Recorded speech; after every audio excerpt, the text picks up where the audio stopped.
World Cup 20. The official World Cup coverage on SJ Radio. Tel Aviv, people. Okay, heading straight into this game in Argentina, Croatia, Group B. Let's find out. Is there going to be someone knocked out, or if it's a draw, they still in? Deciding qualifying to have the lowest goal tally since the current format was introduced in '98. The worst shot conversion in South American qualifying. They only put in 8% of their shots. That's why Messi is so crucial. Would you have even been bolder with their selections? Yeah, I know you've got Messi, I know you've got Aguero, but would you have had a Dybala in there? Would you have had a Higuain in there? Yep. Yes, I think their strength is attack. And when you just name them players there, Jonathan, you can imagine what the opposition must think as well. So I'm surprised he's not being a bit more adventurous with his team. I think he's played into Croatian hands here. I think he did in the last game as well. Strinic with the throw. Back it comes then to Domagoj Vida inside his own half. Big blonde-haired defender, the long ponytail, 6 foot, based in Galatasaray, though he was in Kiev's side for quite a while. And up comes Subasic to boom the ball clear into the Argentine half, and they've got a man in here now. Croatia, it's Perisic into the box, and he flashes the cross shot just wide of Willy Caballero's fingers, but all of a sudden Argentina were found wanting, and to be honest, went AWOL at the back. Caballero just flicked the fingers and got the touch, and away for a corner it goes. It was a good save, wasn't it? But where you've got Salvio playing as a right wing back, who's really a right winger, he doesn't really want to come back on top of Mercado, and in the gap there, Perisic just took off. We know he's quick. Good save by Caballero. Corner kick to Croatia on their right hand side. Modric is across to take it. And the referee saying no more bumping and barging inside that penalty area. Meza given the job, surely not, of watching Mandzukic in there. Well, that's not going to work, I wouldn't think. Marcos Acuna, the left wing back in there, as the referee is really stamping down as he doesn't want any. He's going to go at Aguero in there. He'll not give it if he holds him. That's what annoys you about the competition. No. Lots of holding going on in there. Corner floated in towards the far stick. Perisic was in there again, comes out to Rakitic on the edge of the penalty area, blonde head, yellow boots. It has been a bit farcical, I've got to say, the games we've covered and the games I've watched. They did this 2-hour meeting before the competition saying that we're not standing for diving and we're not standing, we're in again, look. Well, Croatia realised Argentina centre-back trio with a wing-back who doesn't really want to defend in Toto Salvi. They're coming down this left-hand side and causing all sorts of problems. Yeah, well, Perisic just takes off. Mercado's really narrow, playing alongside Otamendi as a 3, and but Salvio is playing as a winger. He's not coming back at all. Mercado, I don't think, looks fully fit and sharp. October was his last start, as I was saying earlier. They call him the Orca of the Argentine side. Under 20 World Cup winner in 2007 as a bumping foul by Mandzukic on Otamendi that's left the Manchester City player writhing around on the deck spectacularly and dramatically. I don't think it was that much at all. We're going to get the benefit now, and he stood on his toe. Big hard centre half. Wow. Hey, players. He's gone down, he's still down. Manchester City's title winner. What a good season he had. Probably the best number of passes out from the back, 2,825. That's because many of them are very short passes. No, look, he's running now. He's got the ball. And he's in no trouble with pain whatsoever. He floats the ball down the right-hand side, attacking the Croatian penalty area. And they've got a throw here, Argentina. It'll be taken by Toto Salvio, playing very, very high. Tim Vickery was saying before the game that this is the way that the coach does like to have his sides set out. Chushapaoli, and that's a quick, short passing, high-pressing football style, some frenetic attacking, but he might change the formation yet. He has done during a game before. Argentina look uncomfortable, they look ill at ease. We've been playing some summer minutes, it's goalless in Nizhny Novgorod. Argentina have possession. The far side from us, 2 yards in from that far side, a couple of yards inside their own half. Nicolas Tagliafico, one for the future. Ajax now, only his second competitive international. Rolls it forward then. And Max Meza comes back to the halfway line. Mascherano, 5 games in World Cup 2006, 4 and 10, and 7 last time around when they were the beaten finalists.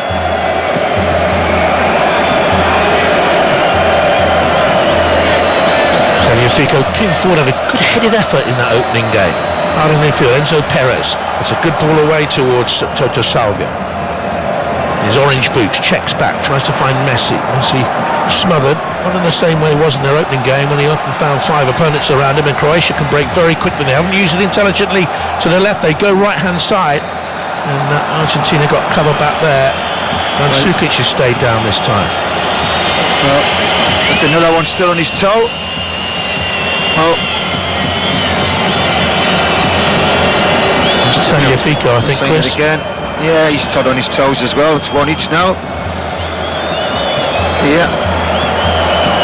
These boots must be so soft. I used to get the toes stood on. I never go down like that there. Wobbles away, Mandzukic. I think very highly of Tagliafico. Didn't play in qualifying. And he started 5 in a row now for Argentina. 0-0. Argentina against Croatia on 5 Live. 3 commentaries tomorrow for you, starting with Brazil, Costa Rica at 1 o'clock. You can download the 5 Live World Cup daily each day from your usual podcast provider. Don't forget Robbie Savage is back tomorrow at 8:30 for you. And back come Croatia down their left-hand side. Perisic gets the cross in, it's deflected away to Modric. He's Rakitic, a lovely ball. They're in here, Croatia. It very nearly came to Rebic, and Argentina scraped it away with Tagliafico. They look really unbalanced. And Croatia, this could be a wonderful night for them. It's 0-0 at the moment, but Argentina rocket. All they've got to do is get decent possession in midfield, get the 2 full-backs. Well, in that case it was a full-back, but get your 2 wide men just to make runs forward. The wing-backs for Argentina do not want to track. The back 3's holding hands, they're too narrow, they don't spot danger, they don't spot runners, and that was a wasted opportunity for Croatia. A simple, safe football across the 6-yard line, that's 1-0.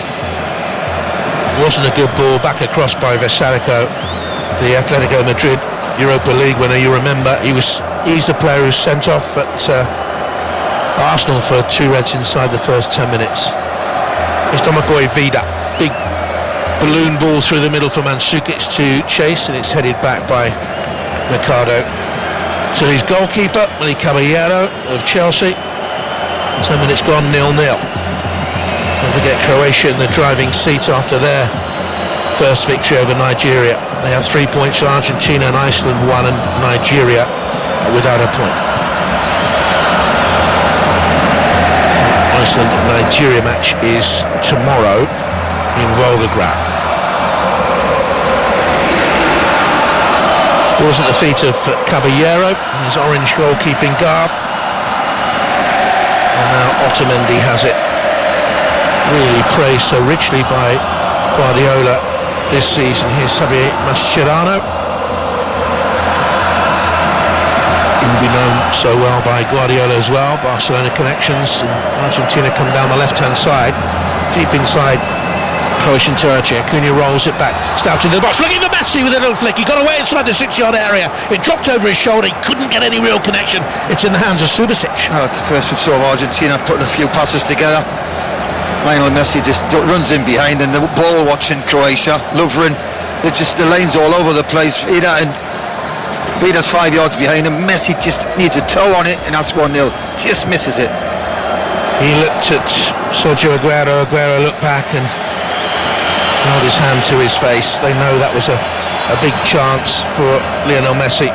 19 shots in World Cup finals football now in a row without a goal, and he knows, of course, that Ronaldo's already got 4 here, and Costa 3, and Harry Kane 2, and Lukaku 2.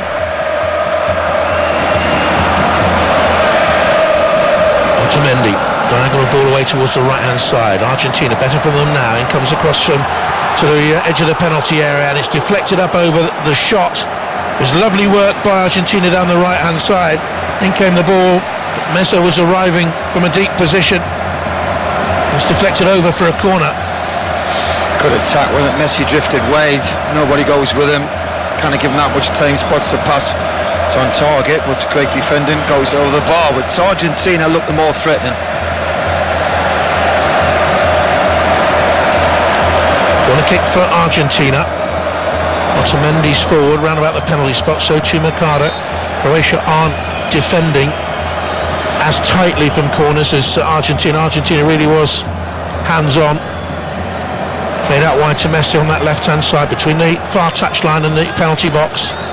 0-0 with 12 minutes gone. And they can't get it into the penalty area. All the way back it goes, Argentina. What, some 40-50 yards to Caballero. And out to Javier Mascherano, who plays his football in China with the Hebei Huabai club. A foul here, I think, Argentina. Strinic left the foot in a little bit too late on Toto Salvio. To call him a right wing back, Chris, I think is taking liberty. He's a right winger. He's a right winger playing today. He's got the job in the system as a wing back, but he's actually playing as a winger. But I'm just surprised how Croatia, I know they've got the 3 points on the board and they're playing a very much a counter-attacking side. I think they're playing too deep and they're letting they're letting Argentina grow in confidence. The more they're passing the ball around, the more confident they get. This is a side with a lacking in confidence. Get after them, take the ball off them.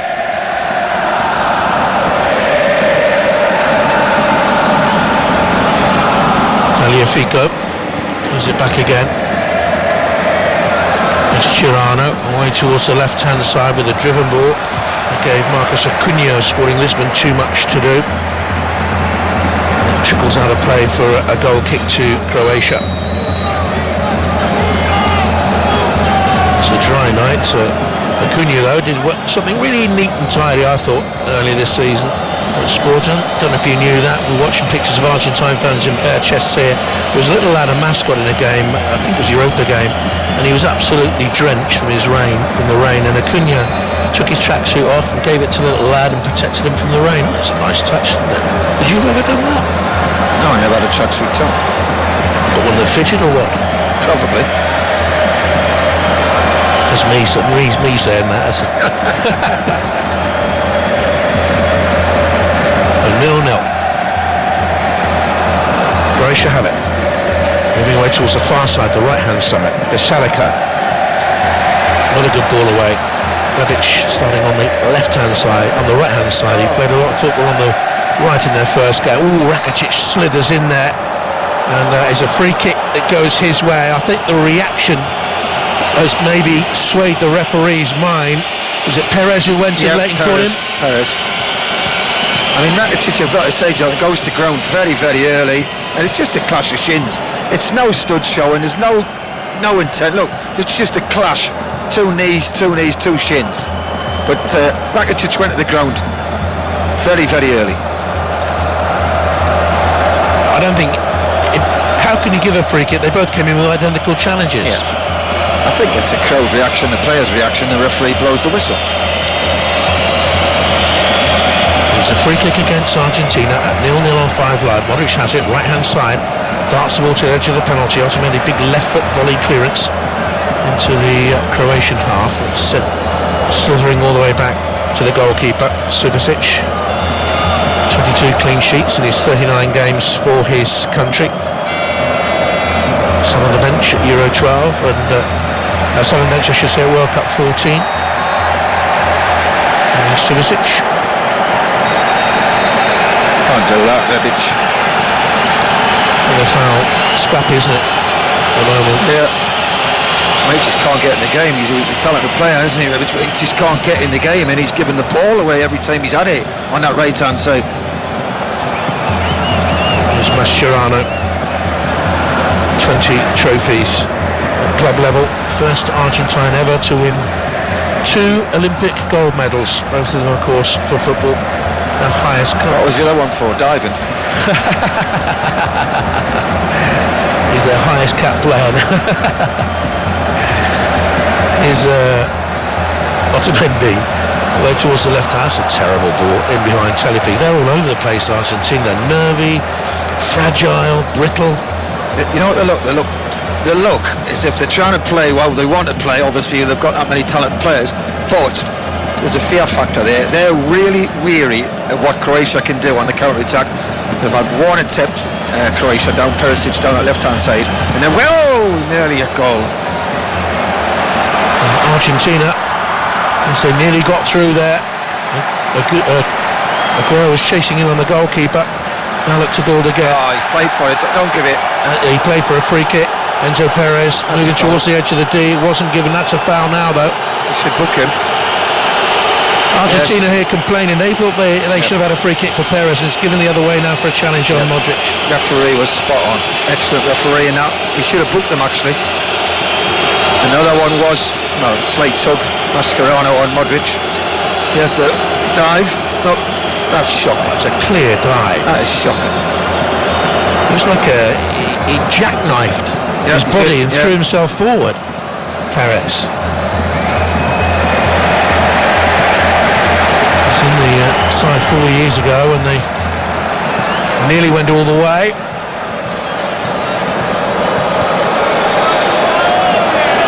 Croatia held the ball. And there's a fluid ease about them. There's Ivan Strinic crossing the halfway line now. Side foot inside left position. In towards Mandzukic. Back to Modric. Raised it outside of the right foot out to the right hand touch. And just beaten the run though. And the Salako to throw in. It's not a lot to talk about, Jonathan, to be honest. I think two nervy teams. Croatia are playing really safe because they've got 3 points on the board, where Argentina are lacking confidence and frightened to come out, really go for it, because they know Croatia's a dangerous side, can pick them off. Well, Caballero's just taken a dreadful chance. And the referee's blown here for a free kick when Argentina got themselves in a terrible, terrible tiz. Caballero trying to play football inside his own penalty area with a tap pass out to Tagliafico, who was caught by Mandzukic, and the referee gives a free kick against the Juventus player. I'll tell you what, Mandzukic didn't really try to foul him, he just couldn't get out of the way of him. Look, they've got it again. Trying to play again out from the back, very, very deep. It's launched forward left-footed by Mercado now. Otamendi. That was 3 off the tee, that. Given their pedigree, Argentina, it's a long time since we've seen as shaky a performance from an Argentine side. But Jonathan, to be honest, they haven't really got great players anymore. We're talking about 2, 3, maybe, that's it. They were never settled in qualifying, never named an unchanged team. Modric plays it back, the shot is deflected as it comes through into the penalty area, and the deflection from Tagliafico just took the sting out of the shot by Brozovic. And nothing came of it. Argentina will clear away then. Aguero, left-hand side, far side from us, plays it back. Rolled out by Mesa to the left back arriving. Acuna with the flash cross. Woos from the crowd because it looked as if it was close from Marcos Acuna. Not too sure it was, Chris. Yeah, he defends a little bit more. He's a winger as well, converted to a wing-back, full-back. It's come off the top of the cross. It was a cross, though. He's not meant that. If he meant that, he should have Lionel Messi's shirt on. But we talk about Argentina being a great side. When you actually analyse their team, they've got 2 or 3. They've got one outstanding. Aguero's a great player as well in my eyes, but there's not many more. I'm seeing glum Argentinian supporters in the crowd. Here's Mandzukic, bumped off it by Otamendi, who's screaming that Mandzukic should get up. That's a genuine foul. Right on the touchline, didn't need to make the tackle. Mandzukic is holding his side, could have been a dead leg. Quite cynical. I've got to say, this is Otamendi of the season before, last, diving in all the time. I think under Guardiola he's been more disciplined, doesn't sell himself. That is just diving in, and it's a clean foul. That could easily have been a yellow card. He was good enough this season with Manchester City to get into the Premier League 11 GFA Awards. He's learnt English, for example. He passed an English exam this year. I think that's helped, but he's really back to the poor old days here. That hurt Mandzukic. According to the FIFA stats, it's only the 3rd foul committed by Argentina in the game.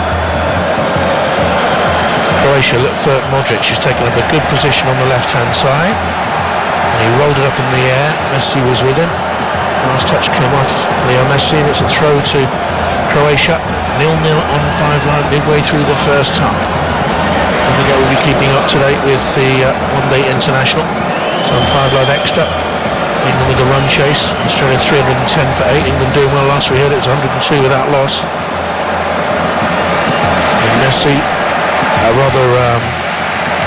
Luka Modric for Croatia wins a throw deep inside his own half, right side. Toto Salvio will take the throw.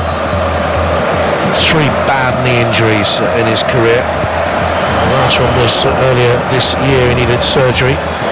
Otamendi, no culture about the clearance. He's hoofed it into the Croatian half, and it's brought down by a Croatian player, not surprisingly.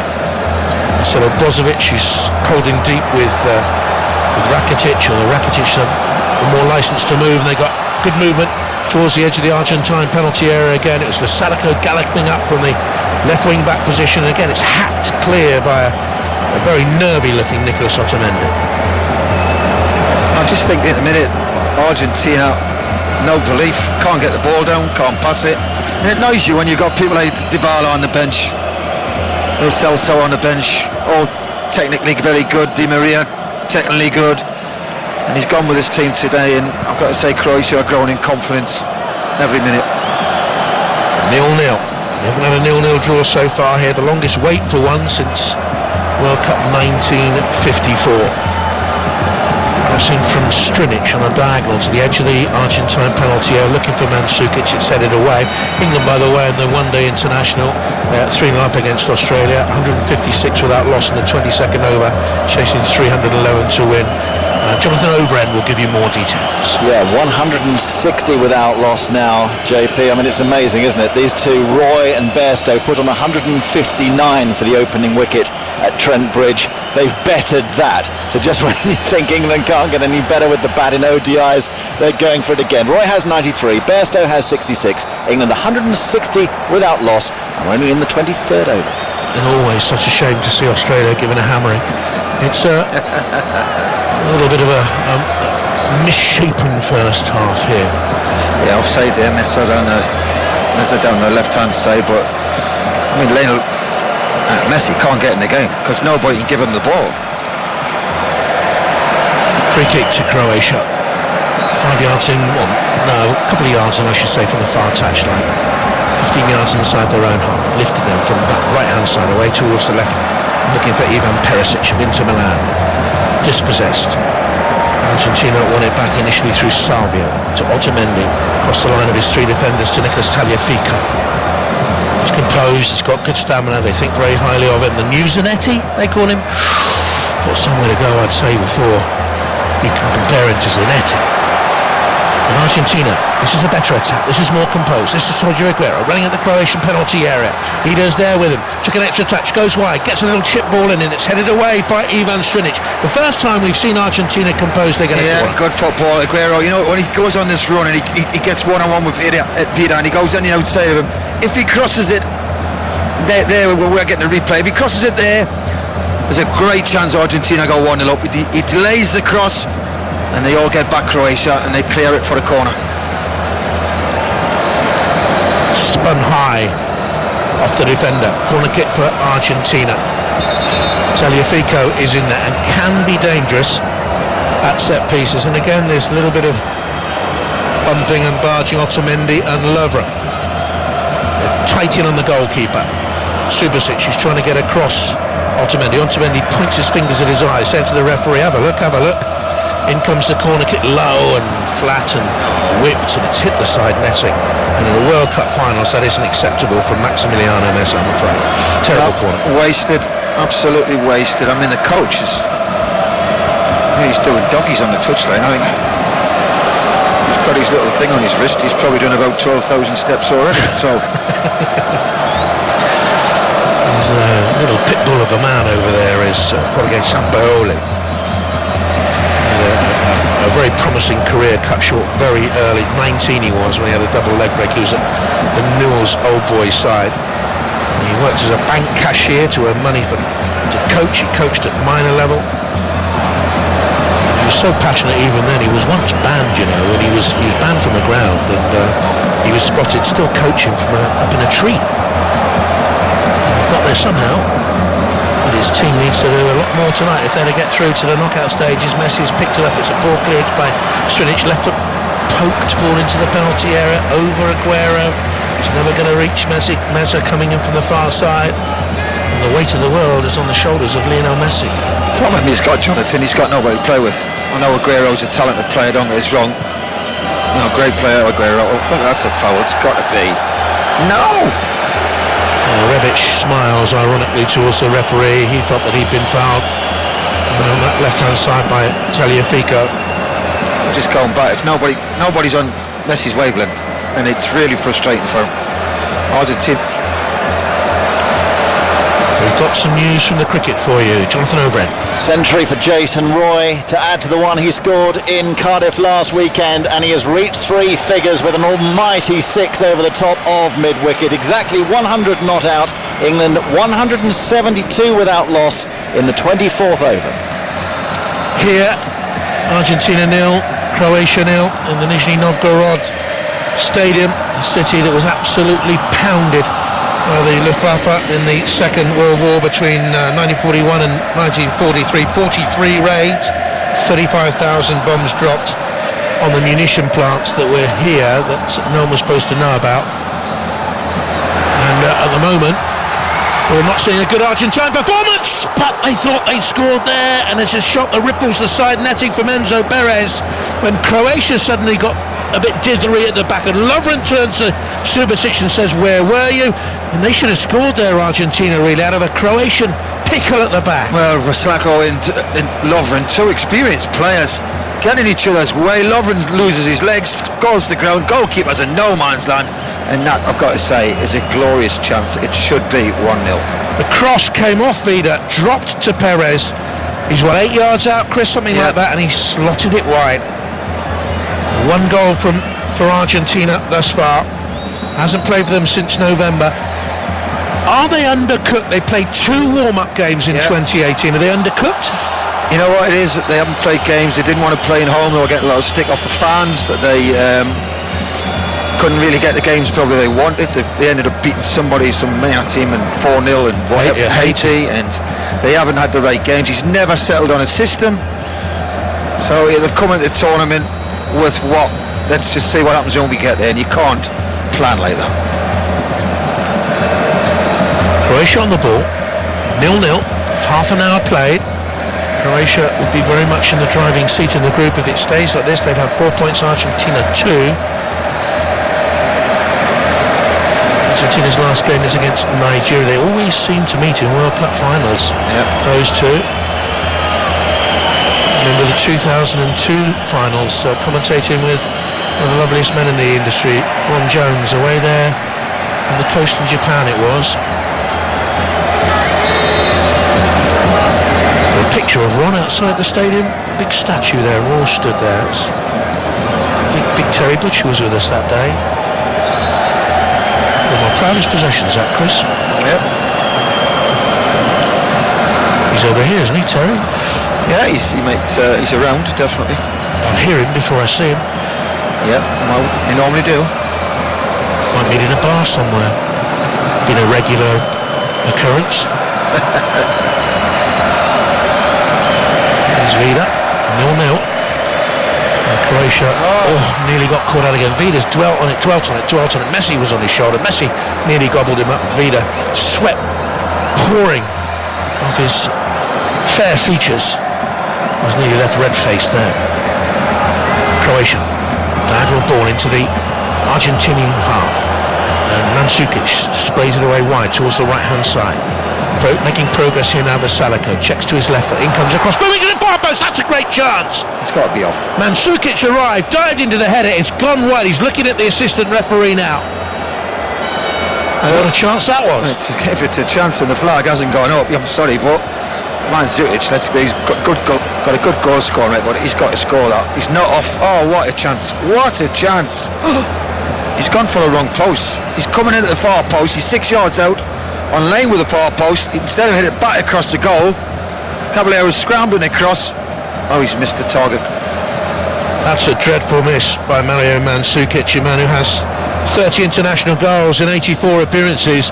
It was his touch that went in off the Nigerian defender for the first of their goals in the opening game. The second was a penalty, you remember.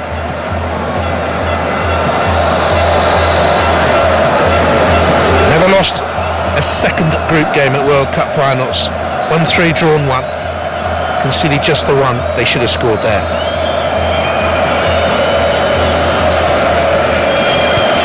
They've scored in their last 5 World Cup games. That's their best ever run. And one will do to leave Argentina's fate out of their hands, actually. And here's a free kick to the South Americans. Mesa was caught by Gasalico, didn't need to make that challenge. He was only a couple of yards inside his own half, 3 or 4. Left of centre. Cunha rolls it back to Otamendi. Pushed out by Perez to Tagliafico, back to Enzo Perez. Doing well back in Argentina after 7 years at Benfica and Valencia.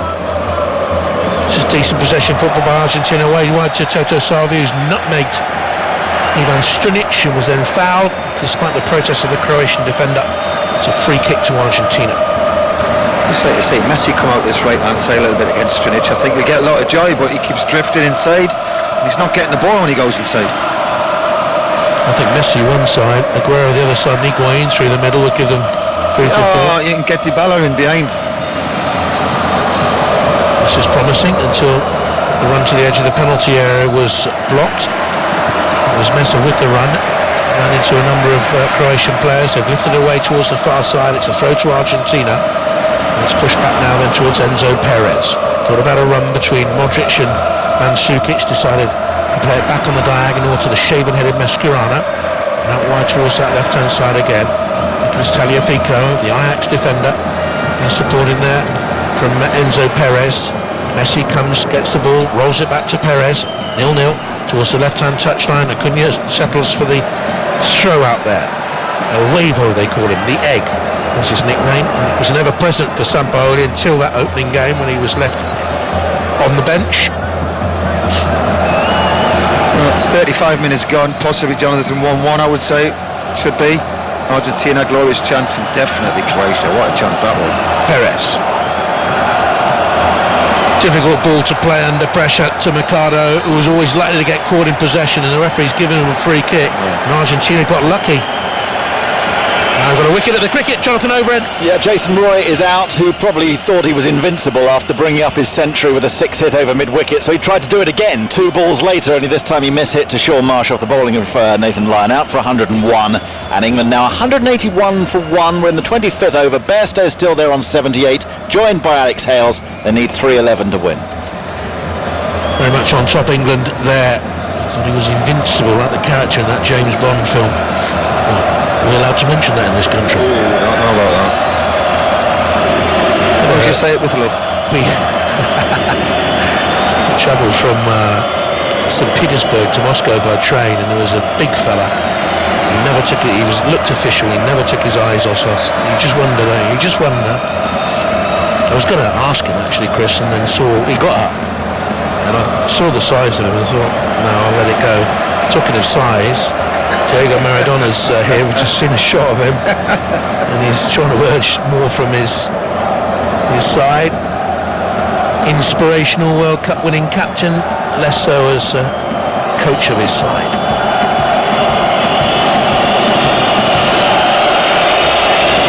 I have to say, as we're watching this injury to Mercado again, he took a hefty blow. It's Rebic goes in. Look, he's went for the ball. He's focused on the ball.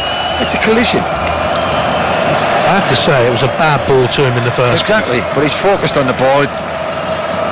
He didn't mean it. When they qualified third, they didn't qualify well. Brazil and Uruguay were ahead, and they only got through with that last gasp hat-trick by Leo Messi in the final game against Ecuador.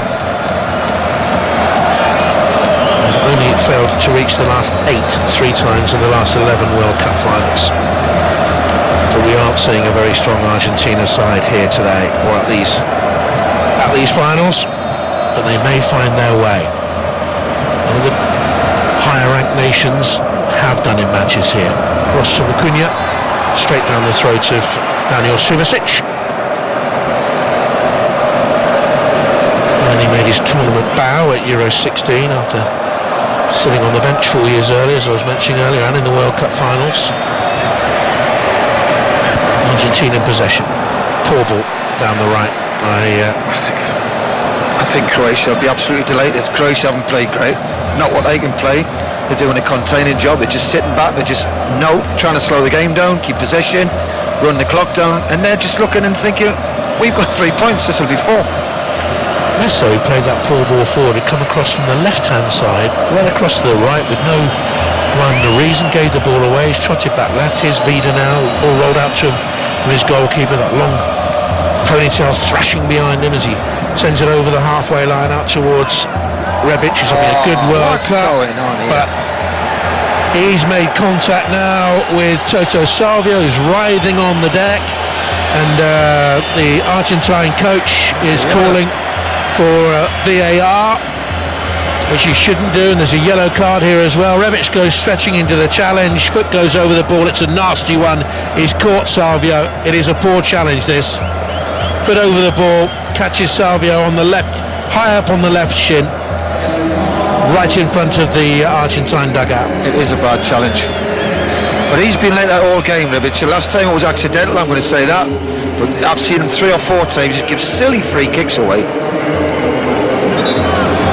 And Rebic is cautioned that it's totally wrong for the Argentine coach to call for VAR, and we were told when this was brought in, and for these finals, that would the mimicking, the miming of a TV screen would not be tolerated by coaches or players. We've seen it all the way through the tournament. Well, I think VAR has worked, Chris. Yeah, it's been alright, but it's been embarrassing how referees talking about no handling, no diving, and they're all at it, and they still don't do anything about it. Acuna, watched by Modric. Lobs across behind the goal. Down that left-hand side, he carried, but there was no great support. The Argentine support in here has been fantastic. The Croatian support, just seeing pictures of them in the crowd. They look reassured. And why not? 40 minutes gone. There's nothing Argentina have done in this half to suggest that they are back to anything like form. They have it in the heart of midfield. Enzo Perez snicks a pass out wide to Acuna, settles on it, sweeps his left foot on the ball, plays back to Tagliafico. Square is Nicolas Otamendi, comes over the halfway line now, thinks about it, checks and goes to his left-hand side, rolls a 10-yard ball then, 0-0 towards Enzo Perez, gets it back and into Meza. Tagliafico, and here's Mascherano. Argentina playing it back or square and going nowhere fast. Mascherano back to Tagliafico. Otamendi stabs it forward, and here's Enzo Perez. As he turns, Modric is on his shoulder. Modric doing a lot of work off the ball. Here's Nicolas Tagliafico. Can't make progress down the left. They look for Acuna. Acuna tries to slip a pass in towards Meza. Blocked by Rakitic. Loops it into the Argentinian half.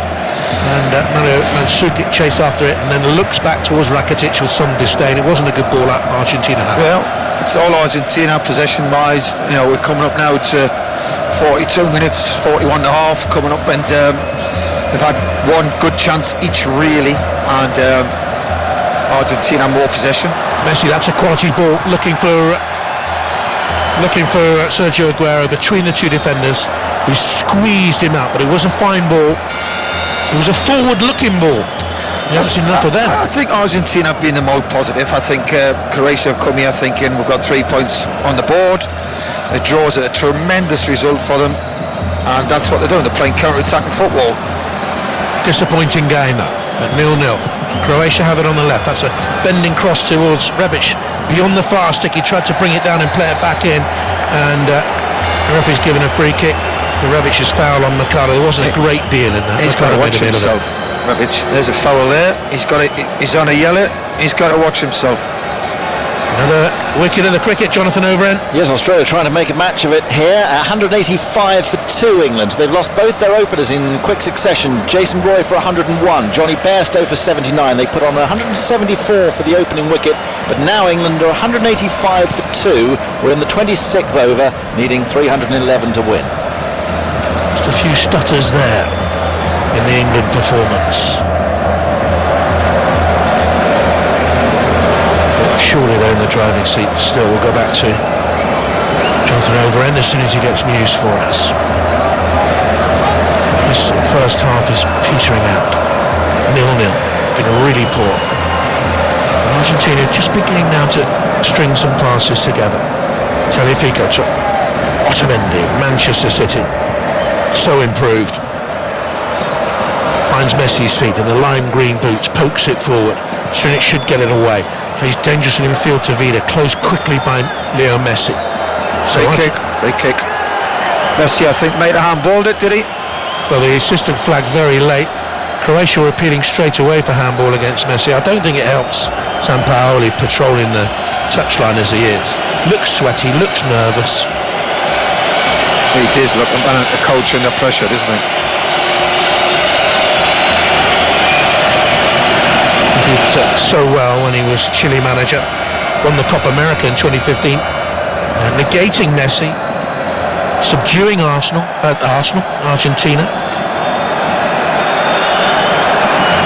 And of course he's the Argentina manager, and the Salaco's on the deck. Get up. Right, let's say we've got to replay. Another one stood on the foot. Well, as the challenge comes in, Maximiliano Messi, his feet were off the ground. He's mistimed it, but the foul had been given, I think, for the as you said, Chris. He's give it throw in. No. Yeah. Just give it throw it. Well, he certainly caught him on the boot, didn't he? Definitely. Now we've got a VAR going on for a red card. Now, is this for Mesa leaping into that challenge? I don't think we have a VAR going on because we've got a resumption. The only way we can go back now is if it's for serious foul play. Well, we had it signalled up here that there was a VAR underway. I don't think it was. I think that must be a mistake, Chris. Anyway, we've gone on now. They'll probably just put it on there to show that they're working. They're not doing anything. Well, there's enough of them there in that booth. Yeah. 82 of them. So as well, that was the last count. I think there's about 94 at the minute. Well, there you are. All sponsored, they've got the kit. They look good, don't they? They look neat and tidy. Great. It's important for VARs to look important, I think. Very important, people. They think they are. That's going to be a throw to Argentina. Should change it to VIP, shouldn't it? VIP VARs. It'll just go on and on, won't it? Yeah. Caballero sweeps it away, left-footed into the Croatian half. It's headed powerfully back. Lovren and the centre-back partner Vida have been playing with a cigar on in the first half. They really haven't had a great deal to do. 2 minutes of stoppage and one left. It's Mascherano, brings it down, comfortable, cushioned chest trap, and an easy ball rolled away then to Marcos Acuna, left-hand side, out towards Maxi Meza.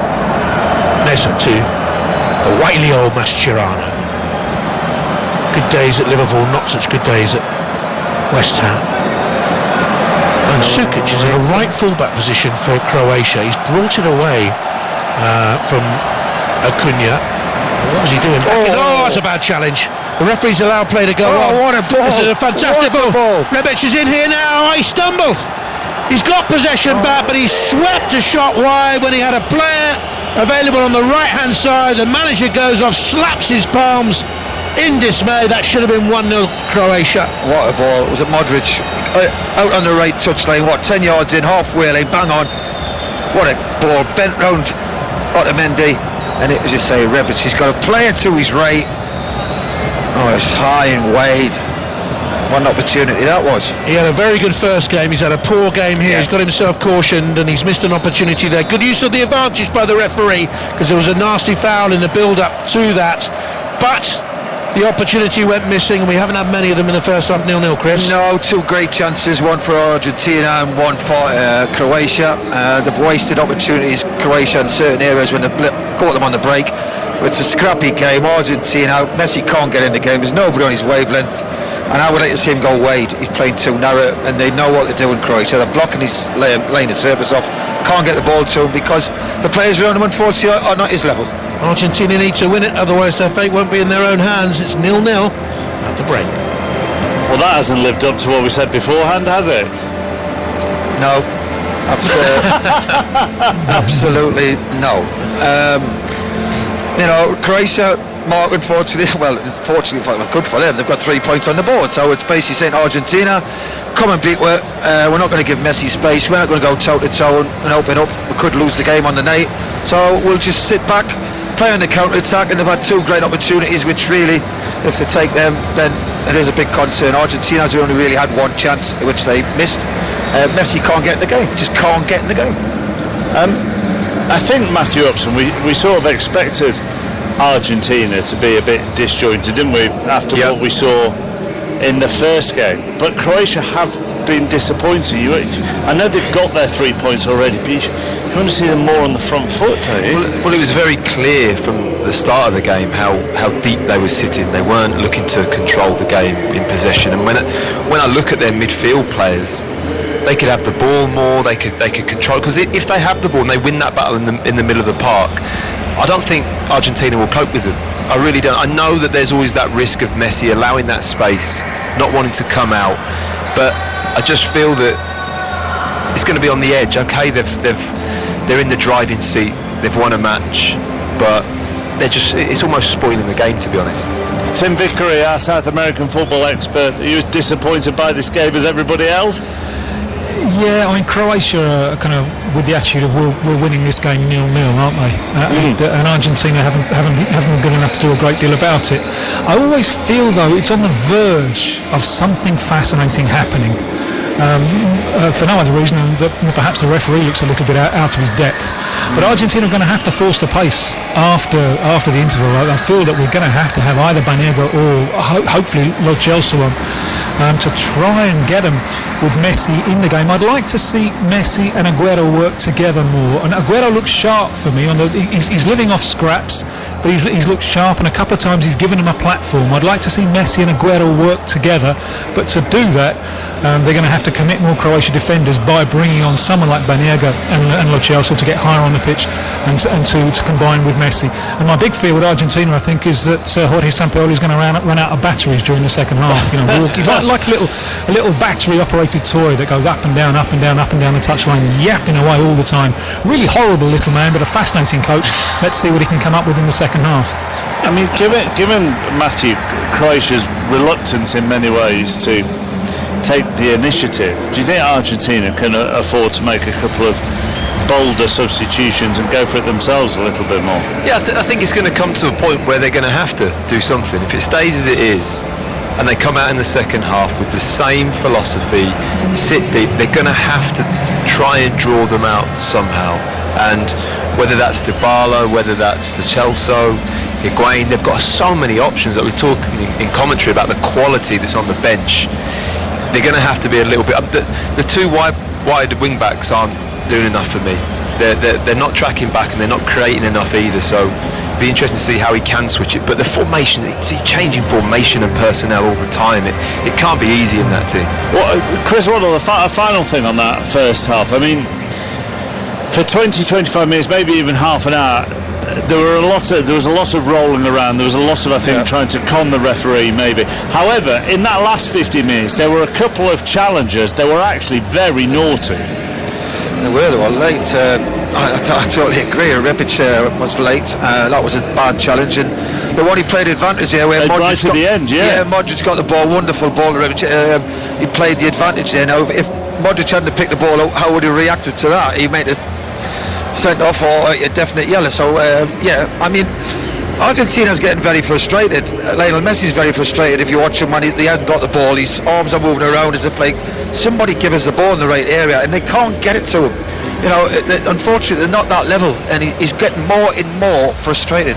Rebic has been a real disappointment for me. Yeah. The first game, Chris, he was brilliant in the first game. He looked a real player, but he just looks fixated, wanted to fight people. Yeah, he's a wide player, and just you want to be getting away, getting the distance from play. He just looks like he wants to have a wrestle and do it that way. He's just really disappointing. Well, Matthew, this referee sent Rebic off the last World Cup final. Did he? Okay. He needs to be careful.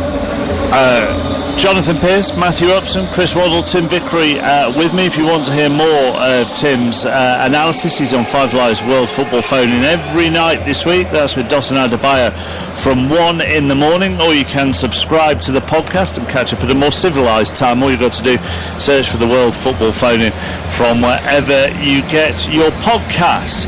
It is 7 minutes to 8 o'clock. This is BBC Radio 5 Live at the World Cup in Russia, and here's the latest news. On digital, online, smartphone and tablet, this is BBC 5 Live. With the BBC News on 5 Live, I'm Richard Foster. The Home Secretary has unveiled plans to allow EU citizens to stay in the UK after Brexit. Sajid Javid promised an easy scheme which will work in favour of people who want to keep living here. Hampshire police are going to hand over the investigation into the deaths at Gosport War Memorial Hospital to another force. An inquiry has found that more than 450 patients died after doctors gave them dangerous levels of painkillers. The report says 3 police investigations into 92 of those deaths have been consistently poor. The European Commission President says there'll be no Brexit deal without an agreement on the Irish border. Jean-Claude Juncker has been holding talks in Dublin with the Taoiseach Leo Varadkar and the EU's chief Brexit negotiator Michel Barnier. An interest rate rise is looking more likely later this year, following the latest decision by the Bank of England. It's keeping rates at 0.5% for now, but 3 of its 9-member committees supported an increase. And tributes are being paid to the former Miss Great Britain and Love Island star Sophie Graydon, who's died aged 32.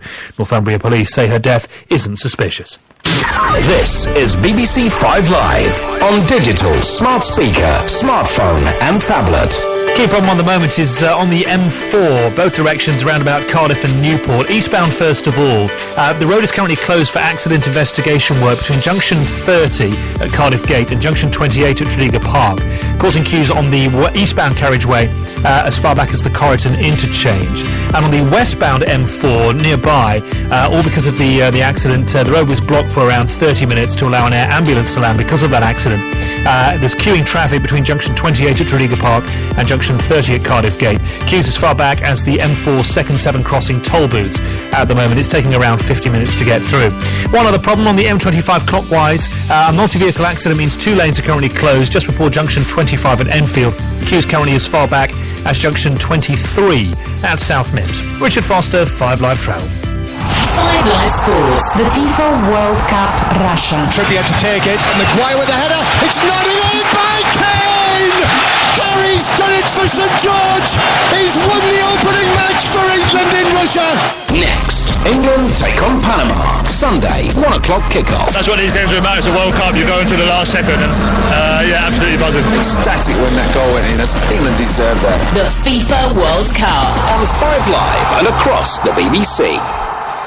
Live from Russia, this is 5 Live Sport with Mark Chapman. Other World Cup stories today, with it being Argentina 0, Croatia 0 at half-time in the evening game. France are through to the last 16. They beat Peru by a goal to 0. Kylian Mbappe got the only goal, and that result means Peru are out.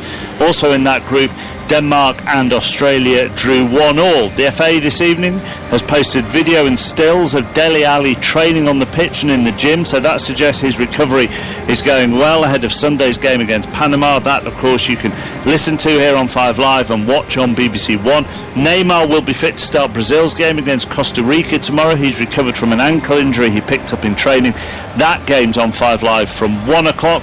The World Cup referee Mark Geiger has categorically denied asking for Cristiano Ronaldo's shirt at half-time of the Portugal-Morocco game. FIFA said it unequivocally condemns the claim reportedly made by Morocco's Nordin Amrabat after their 1-0 defeat. And we'll have more on the whole tournament in our World Cup podcast after the second half of Argentina against Croatia. Let's go to Jonathan over next, watching England against Australia. We're in the 30th over of the England run chase. They're 197 for 2. They need 311 to win the match. They're still firmly on course, but the runs have dried up since the dismissal of the two openers. It was a blistering opening stand of 174 between Jason Roy and Johnny Bairstow, which beat even their effort at Trent Bridge 2 days ago. Roy made 101, Bairstow made 79, but fresh at the crease, Hales, who has 9, and Root, who has 7, are finding it hard to get going. This has been a decent spell for Australia. England 197 for 2. We're in the 30th over. 5 Live Sports Extra to listen to that. Now, Danny Cipriani is going to make his first start for England this weekend since 2008 in their final test against South Africa. There isn't anything quite like starting a game, but you know, for me, I've taken every moment, every opportunity in terms of being in England camp, the experience, learning from other players, learning from coaches. Every England camp I've been in, I've always come out a better player, or I've learned something big or new, and that was my focus on this, and I've got the opportunity to start. I feel privileged. It's been a great journey to get here, and I'm excited for Saturday. I'm excited to confront what's in front of us and to get a victory. You mentioned your journey. Can you believe it's been 10 years since your last England start? It seems like a minute ago, so it's not too long ago. Obviously, time is a man-made construct, so it is what it is. So how do you reflect on those 10 years as a whole, Danny? A lot's gone on, hasn't it? Yeah, but I think, you know, a lot's gone on, but I'm hoping a lot more is going to go on in the next 10 years, because why are we here if we're not here to experience the world? And, you know, and everything that I've done and mistakes I've made and lessons that I've tried to learn, you know, I've tried to become a better person and learn from them, and I continue to do so, and hopefully I'll have a good message for young sportsmen when my time's up. But, you know, right now I'm very excited to go out and play for England. You know, this is the whole reason I've ever played rugby, is to represent my country, and I couldn't be more proud right now. Do you regret those mistakes? No, because I wouldn't be here right now, and if buts and maybes, could I have had this, could I have that, I don't know. But right now the opportunity is ahead of me, and it's just about staying completely calm and being that guy on the field, because when you're at international stage and things are going 100 miles an hour, you know, I want to be someone that people can turn to, so that's my focus and exactly what I'm ready for. Danny Cipriani. There's some other team news for you. Brad Shields misses out on Saturday through illness. Chris Robshaw returns. Joe Marler and Nathan Hughes start in place of the unavailable Mako Vunipola and his injured brother Billy. Commentary of the third and final test between England and South Africa here on 5 Live Sport on Saturday afternoon at 4 o'clock. The Brazilian Fred has completed a £47 million move to Manchester United from Shakhtar Donetsk, and he signed a 5-year deal. Meanwhile, Emre Can has left Liverpool and joined Juventus on a free. Rangers have signed John Flanagan from Liverpool. Kyle Edmund, the British number 1, has been knocked out at Queen's in the second round by Nick Kyrgios. He won in 3 sets, and he'll be joined in the quarterfinals by Novak Djokovic, who beat Grigor Dimitrov 6-4, 6-1. And Frankie Dettori claimed his 60th Royal Ascot winner with Stradivarius in the Gold Cup with a thrilling finish. That's his 6th Gold Cup win. Interesting stat flying around Matthew Upson before we head back to Argentina, Croatia. Meza, Aguero and Messi have had 2 touches in Croatia's box in that half. That just about sums it up, doesn't it? It absolutely does. It sums the first half up completely. It was so slow, low tempo. Like we said, more time watching people roll around on the floor with an injury than football. Just want to see the two teams engage each other in the second half and make a game of it. But of course, Chris Waddle, it suits Croatia not to engage in it and get a point and then go on to the final game against Iceland. Yeah, everything's going according to plan for Croatia. They could end up nicking us on the counter-attack. I've been watching with Rebic. You don't want to go down to 10 men. If I'd look at the first 5-10 minutes, if he's still Mr. Angry, I'd probably sub him. Alright, the team started to make their way back out. So let's rejoin Chris and first of all Jonathan Pearce.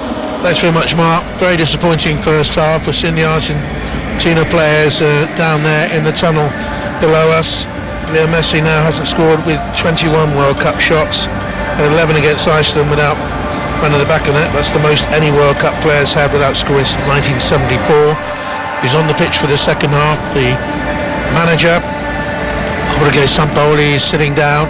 talking to one of his assistants down there, and he needs to calm down in the second half. Meanwhile, the Roger Federer lookalike, the Croatian coach Zlatko Dalic, who was a defensive midfielder in his day, looks very calm, very reassured. He had a long period away in the Middle East, spells in Saudi and the UAE at club level.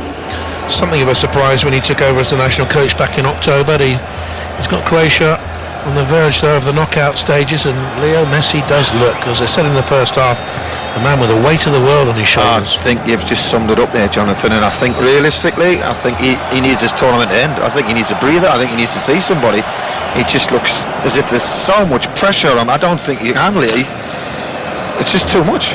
Argentina kick off the second half in the blue and white stripes, the white shorts, and they're kicking from right to left. There was a feature, I don't know if you got it back in England, it was on the TV here yesterday, of an artist. There are a couple of artists who are doing exhibitions alongside the World Cup, and this artist has done a thing of Messi, and I thought it was either tiny tiles or shells, but it was a fantastic picture. But he looked so similar to Vincent van Gogh in A Tormented Soul. In that picture, I thought when she was held out, I thought it was Vincent van Gogh, and it was Leo Messi. I don't know if you can get that on YouTube or whatever you do back at home to see those things, but it was a fascinating thing to see, and he does look like a tormented soul out there, Lionel Messi. He's just in front now of a Croatian free kick, now closes in, but it's rolled away towards that left-hand side, and Ivan Strinic, they really haven't tried to expose Strinic, who could be one of the weak links in the Croatian side, as Chris was saying earlier. Domagoj Vida is another, but they've been below par, as they were in qualification. There's a Mandzukic is shielding the ball. He's shielding away from Otamendi. He's just bent his body backwards double. He looked like the bloke shot in Platoon, the film there. Yeah, the game's gone, by the way. Mandzukic was a centre forward protecting the ball, and Otamendi went back, claiming that his throat had been impaired. What goes through the players' minds, right, to basically do things like that? And what does the manager say? And why don't they say, we don't want this, we want to play football, stop getting people in trouble, stop acting? This has been the most cynical game in the World Cup finals of 2018 so far.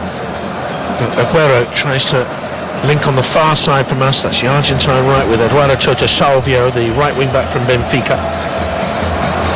Couldn't find him, so throw to Croatia. And we've taken at length. They look for Rebic on the left hand side. He was guarded by Gabriel Mercado. And again, as Argentina looked for Aguero up front, he couldn't hold it up, it was too awkward for him, and he's had a look around and he's shaking his head because the nearest Argentinian teammate of his was 35 yards away. Here's Vida given work to do, and Aguero was chasing off after him. Vida looks to his teammate with a glare in his eyes, then he applauds Brozovic, but it wasn't a good ball square across the Croatian back four. It's been a poor start to the second. There's another pass given away. These are the World Cup finals. And we're talking about two teams who would expect to get at least to the quarterfinals. Argentina had 56% of first half possession. They're on the ball again on the left hand side. 5 Live from the BBC, and it's just rolled out of play by Acuna.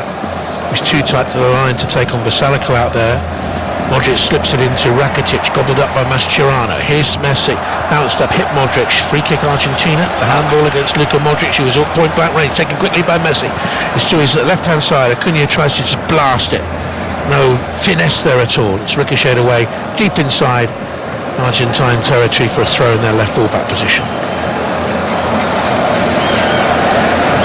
Here's Otamendi.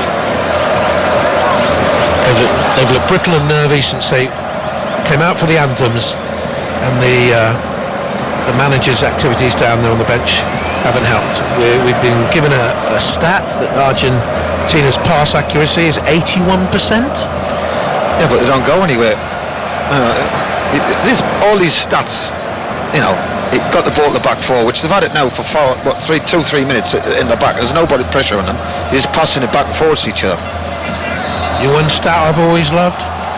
Zinedine Zidane had you in his best ever there you go. 11. You wouldn't say that, you wouldn't boast about that. I'd just slip that in there for you. Yes, that's great though.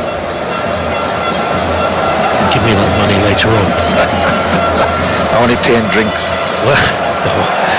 Well, there's been rich payment over the past, I can tell you. In comes across from Perisic into that penalty area and cleared away up towards Mascherano. Perisic is a bit of an enigma, isn't he? Does good things, floats out of a game. He's got so much going for him, pace, great movement, and he just seems to goes out the game very, very easy. Don't forget tomorrow, 3 commentaries for you on 5 Live, starting with Brazil against Costa Rica. That's at 1 o'clock. Brazil haven't really got going yet. A number of countries haven't. France through, but they haven't really got going yet. Belgium look good. Who looks the best for you so far as Argentina have destroyed deep inside Croatia? Well, it depends on who you're playing, I've got to say. So, France have not looked good at all, but they've won 2 games. But Brazil looked good for 20 minutes and drew. Oh, brilliant. Rebic over the halfway line. He's brought down by Mercado. Cynical challenge. Twisted turn, went one way, took on craggy old defender, brought him down, clear yellow card. I'd probably say the best performance I've seen so far would probably be England. Terrific opening half hour, wasn't it? Yeah.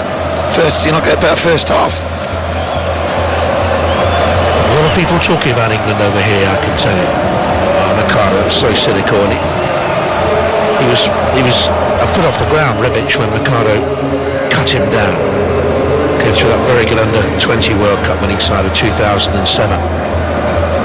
Aguero was the winning captain, scored 6 goals in those finals in 7 games. Vesalico tries to link up with Perisic, who started the second half on the right-hand side for Croatia.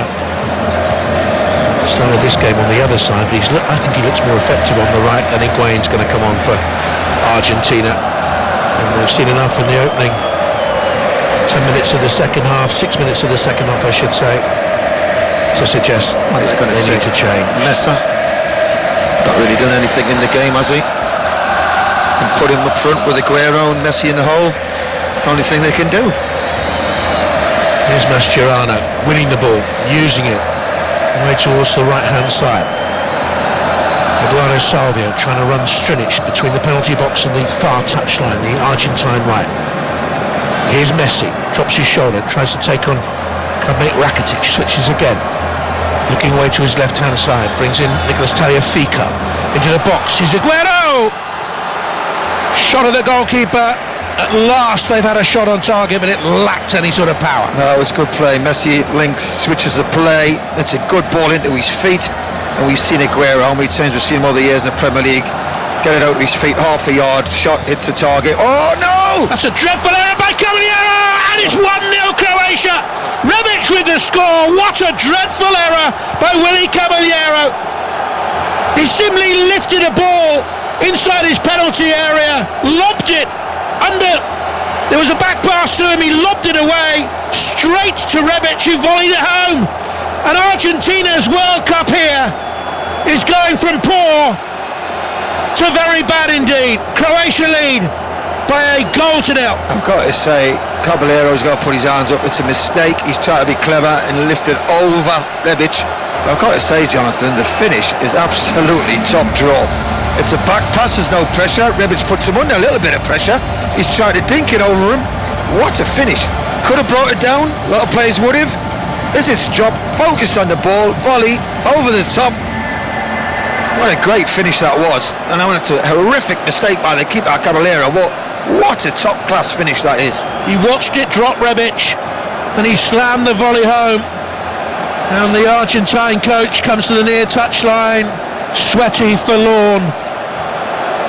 And Caballero's head was in his hands. He knew straight away the back pass. He had time to get it away, and as Chris was saying, he just dug his toe down on it to dink it over the Croatian player, who finished it off magnificently for only his second goal for his country. His first since he made his debut against Liechtenstein in August 2013. He didn't mess about this time. He's just had a back pass and he's kicked it about 80 yards down the field.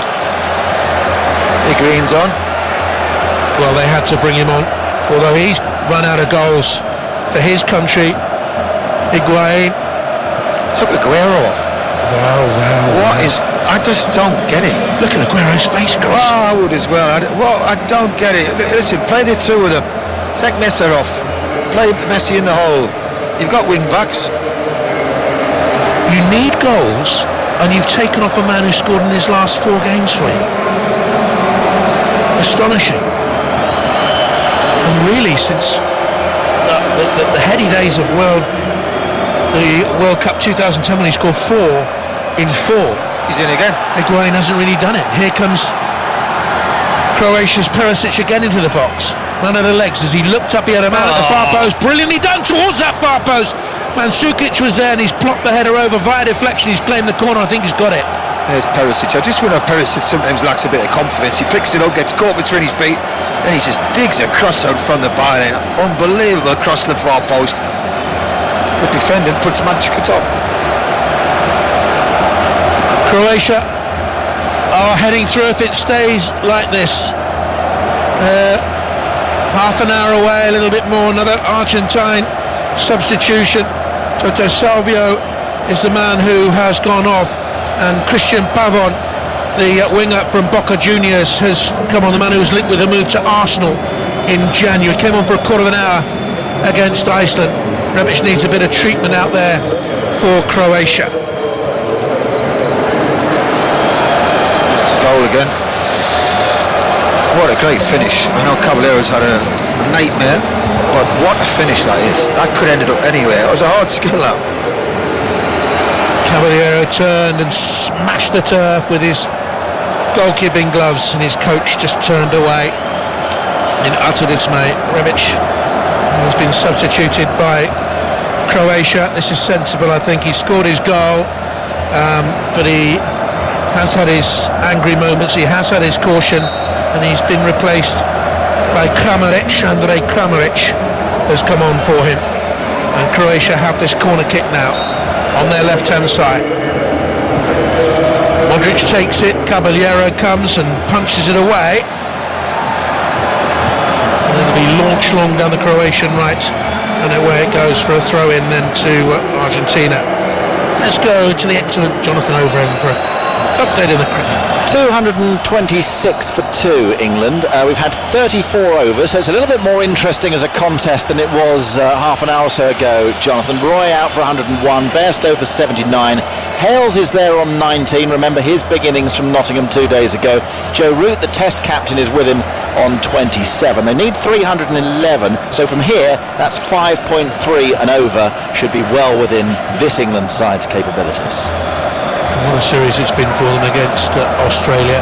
Croatia have a throw in here, far side from us. They're left on the halfway line. Shouldn't have been. He's stolen up 2 or 3 yards there. Strinic.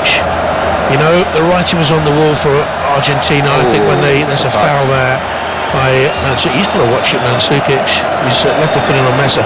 They played Spain in a friendly. Caballero waited so long to get into the squad. He had a nightmare, came off the bench, conceded 5. But their tactics were wrong that day. The way they tried to play here today, again, the tactics haven't come off for them. It's been a disjointed 2 years for Argentina. You've got to play to your strengths, Jonathan, and he doesn't. That's why he's got that many problems. Doesn't know how to play 4, 3, 5 in midfield, 1 up front, 4-3-3. You just know what you just can't work it out. He's got that many talented players going forward, so play to your strengths. Why is Dybala not playing? Why wasn't Icardi in this squad? There you go. Serie A top scorer left out. They weren't helped by the injury to Romero. I don't think Willy Caballero will be a starting goalkeeper. But Sampaoli may well be out of a job before their plane leaves Russia. And it'll be leaving fairly soon on the evidence of this. A back pass to Tagliafico, got him under pressure. He simply squirted out of play for a Croatian throw. On the right hand side, they are looking so confident. Ooh, are England as confident in the cricket? Overs. Yes, Joe Root is out. Clean bowled by the left arm spin of Ashton Agar. He's gone for 27. The floodlights are shining down. There's plenty of evening sunshine, but the full house here at the Riverside may be shuffling towards the edge of their seats a little, because this is maybe getting a little too tight from an England point of view. They are still in control, you would say. 2-8 for 3. Thanks very much. Back with you when the next wicket goes. If it goes, here's Caballero coming over 6-yard area to pick the ball up. Diego Maradona we're seeing in the touchline, blinged up, loads of gold, loads of diamonds, with a perplexed look on his face. I think what I don't know what he's been eating, but it looks more like Diego Maradona kebab.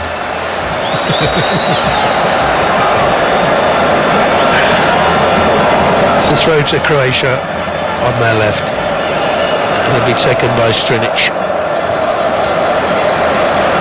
Here's Higuain, his first touch, big burly line leader. Did well, rolls it away towards the left-hand side. Acuna just crosses the halfway line, side puts it back to Mascherano. Could this be his last ever World Cup performance? It was a sloppy ball away to the left, took a deflection. To be fair, Jonathan, if you're calling up people like Mascherano to play centre mid as well, I can understand him playing three at the back or in a back four. That's where he played a lot at Barcelona. I read the game well, but when he's actually playing as a centre midfield player and you're expecting him to get around the park, make tackles, it's probably 2-3 years too late for that. Well, we could see at Barcelona earlier this season, his legs are gone really. That's why he went out to China, £5.5 million. But he played in 14 of their qualifiers. Now they've got a chance to run. Messi, 3 Croatian players around him. Did well. Messi did really well. Higuain back to goal. Can he release it to the right-hand side here now? Can they get the cross in? Looking for Messi on the edge of the 6-yard area. And it's cleared away. How many times have you mentioned Messi tonight on a run like that? Not a lot. And that's what they need, Argentina. But they can't get the ball to him. Pavon was the man with the low cross.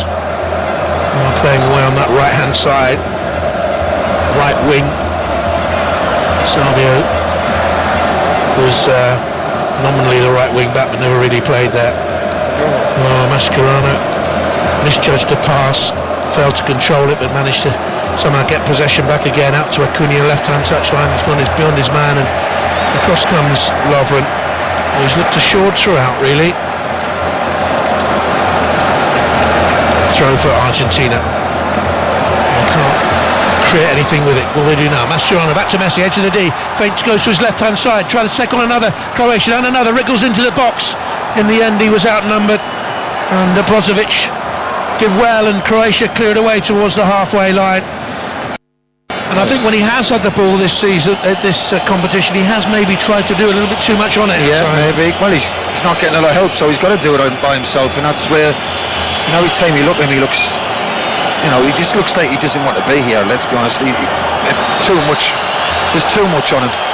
He's carrying this team, and I think it's just got to him. But you're playing against a midfield here who are probably, them 3 in midfield for Croatia, are probably, if you can argue, that they're the best 3 in this World Cup. Here's under Perez for Argentina, trailing Croatia by a goal to 0. It would be Croatia's second victory, and they would be through. And they have possession.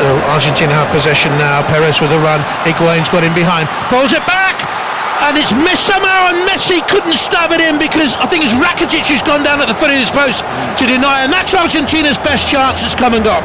Yeah, it is. Higuain, a little ball, pulls it back, and you've got to score. These are the chances. But it's a great pull back.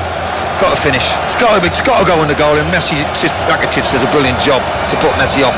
Messi arrived and couldn't get it home. Neither could Messi. In comes the corner kick, looking for Otamendi. Rose the highest, but headed it way over the bar. And they've got nothing to lose, Argentina now. They may as well go for it. And if they're going to lose 2, they'll lose 2. But they should score from that last chance. I mean, it was a wonderful move. Higuain, Messi comes in, falls to Messi, but Rakitic just gets it away from Messi. And look at Maradona and everybody. Can't believe what they're seeing. I cannot believe Aguero's not on the field of play. I know we've mentioned it before. But he's not there with, some 16 minutes to go. Only 64 gone. There's 26 minutes to go. 20 minutes. Oh yeah, what did I say? 16. That's maths for you. Never was my strong point. Messi. Oh, that's his strong point. Being able to turn and play a wonderful ball away towards the right. Was caught there by Vida. Oh, it's got to be a corner if it's not a free kick. Well, you can see by the movement of the ball that really got something on it. Let's have a look from the replay. Yeah, got it right. Good tackle. Very good tackle. Plays it off him. And the referee got it right. He can whistle and boo, but he got it right. Two centre-backs have been very sound. And again, Paroli is off on his travels. The Argentine coach wandering around the technical area. And Sukic has gone down holding the back of his head.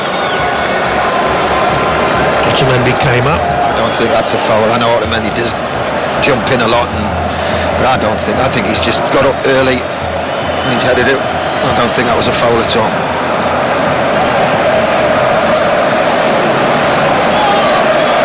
Croatia, far side. Andre Kramaric throws it back to Rakitic, cuts a brilliant ball right across the penalty area to Vesaliko. In the middle of the post is Mandzukic. He finds the side netting and it should have been 2.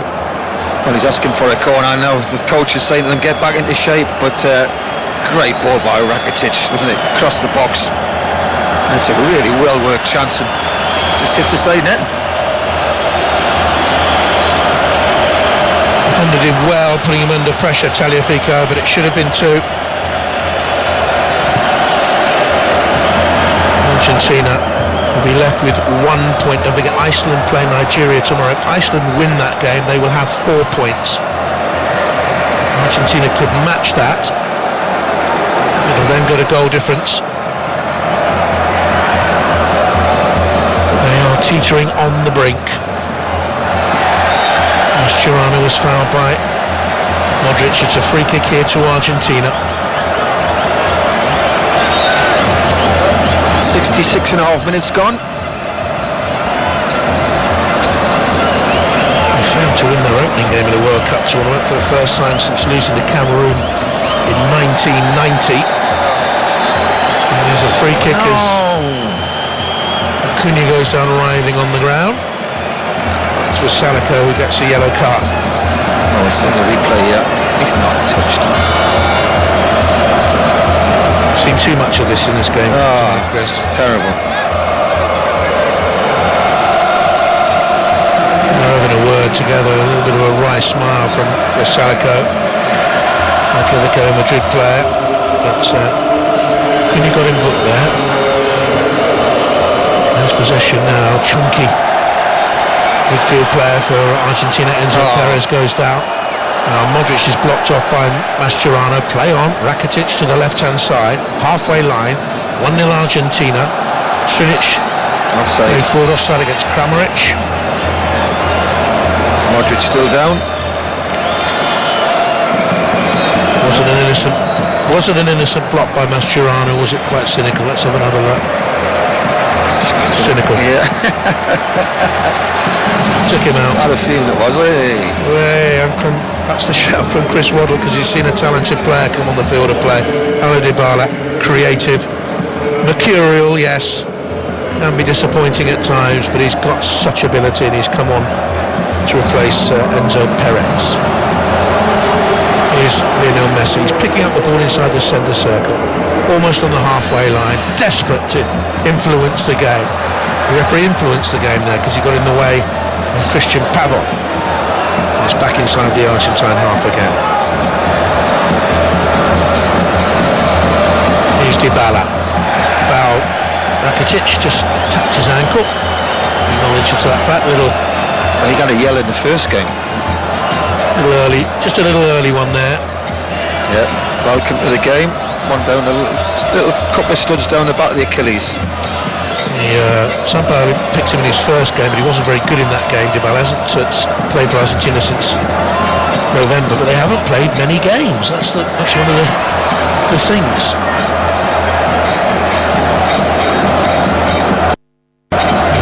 Best scoring season, 26 goals in Serie A. Dybala, can he make the difference? Modric under pressure, got a fantastic ball away diagonally out to Kramaric on the far side.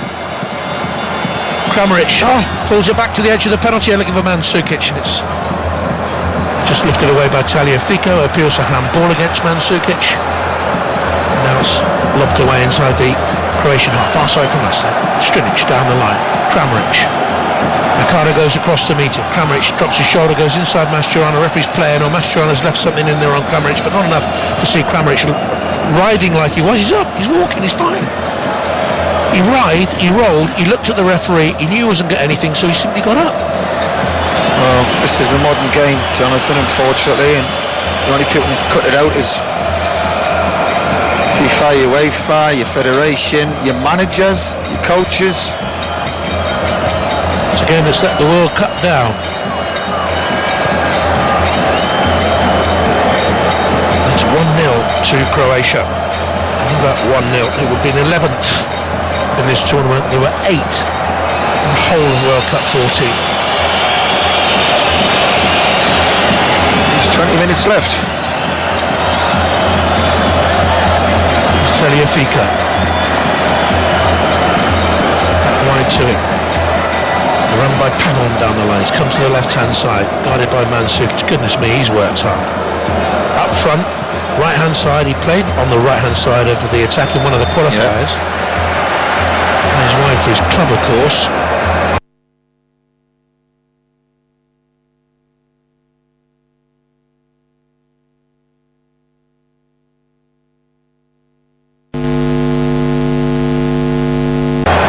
Mascherano to Mercado. Argentina trying to build slowly at 1-0 down. Messi lifts the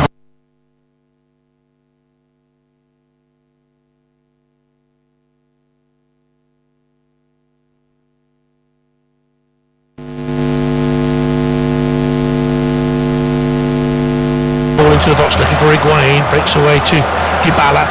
Bends the shot. Over the bar it goes, but at least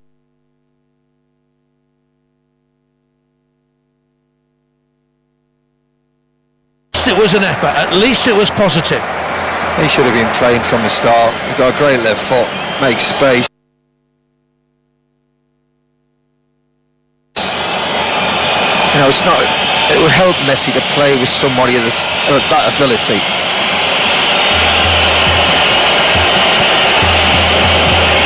(1-0) to Croatia. Not far away now. 6 points, Argentina and Iceland 1, and Nigeria without a point. They play tomorrow.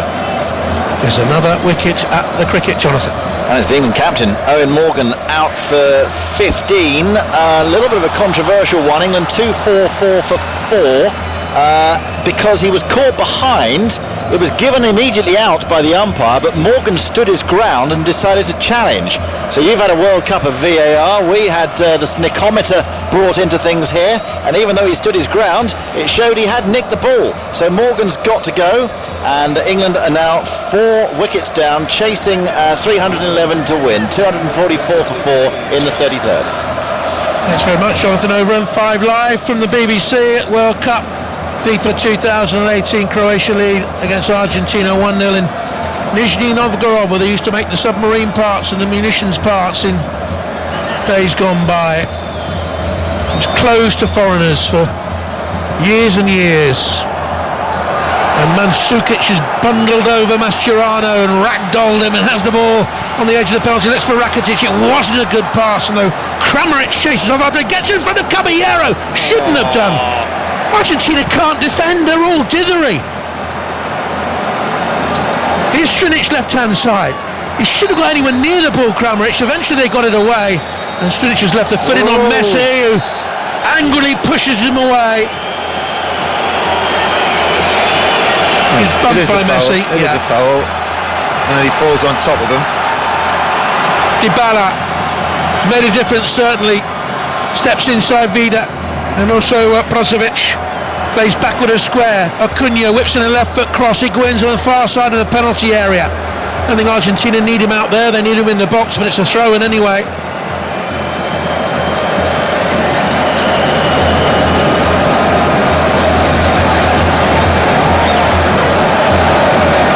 Argentina go left to Christian Pavon of Boca Juniors, who won the title this year. Looks for Acuna. hasn't really done enough here. Didn't play in the first game. He's done well now on the left-hand touchline. Gets back in from Perisic. Across though, because he didn't look up. Didn't see where his strikers were. Was aimed far too long. That is just a right foot swing at it, wasn't it? He got pushed back onto his right. He just thought, I'll put it in the boxes. No, it was overhit. It's gone out with a goal kick. Argentina fans now whistling. Look fed up. A bit like Messi does.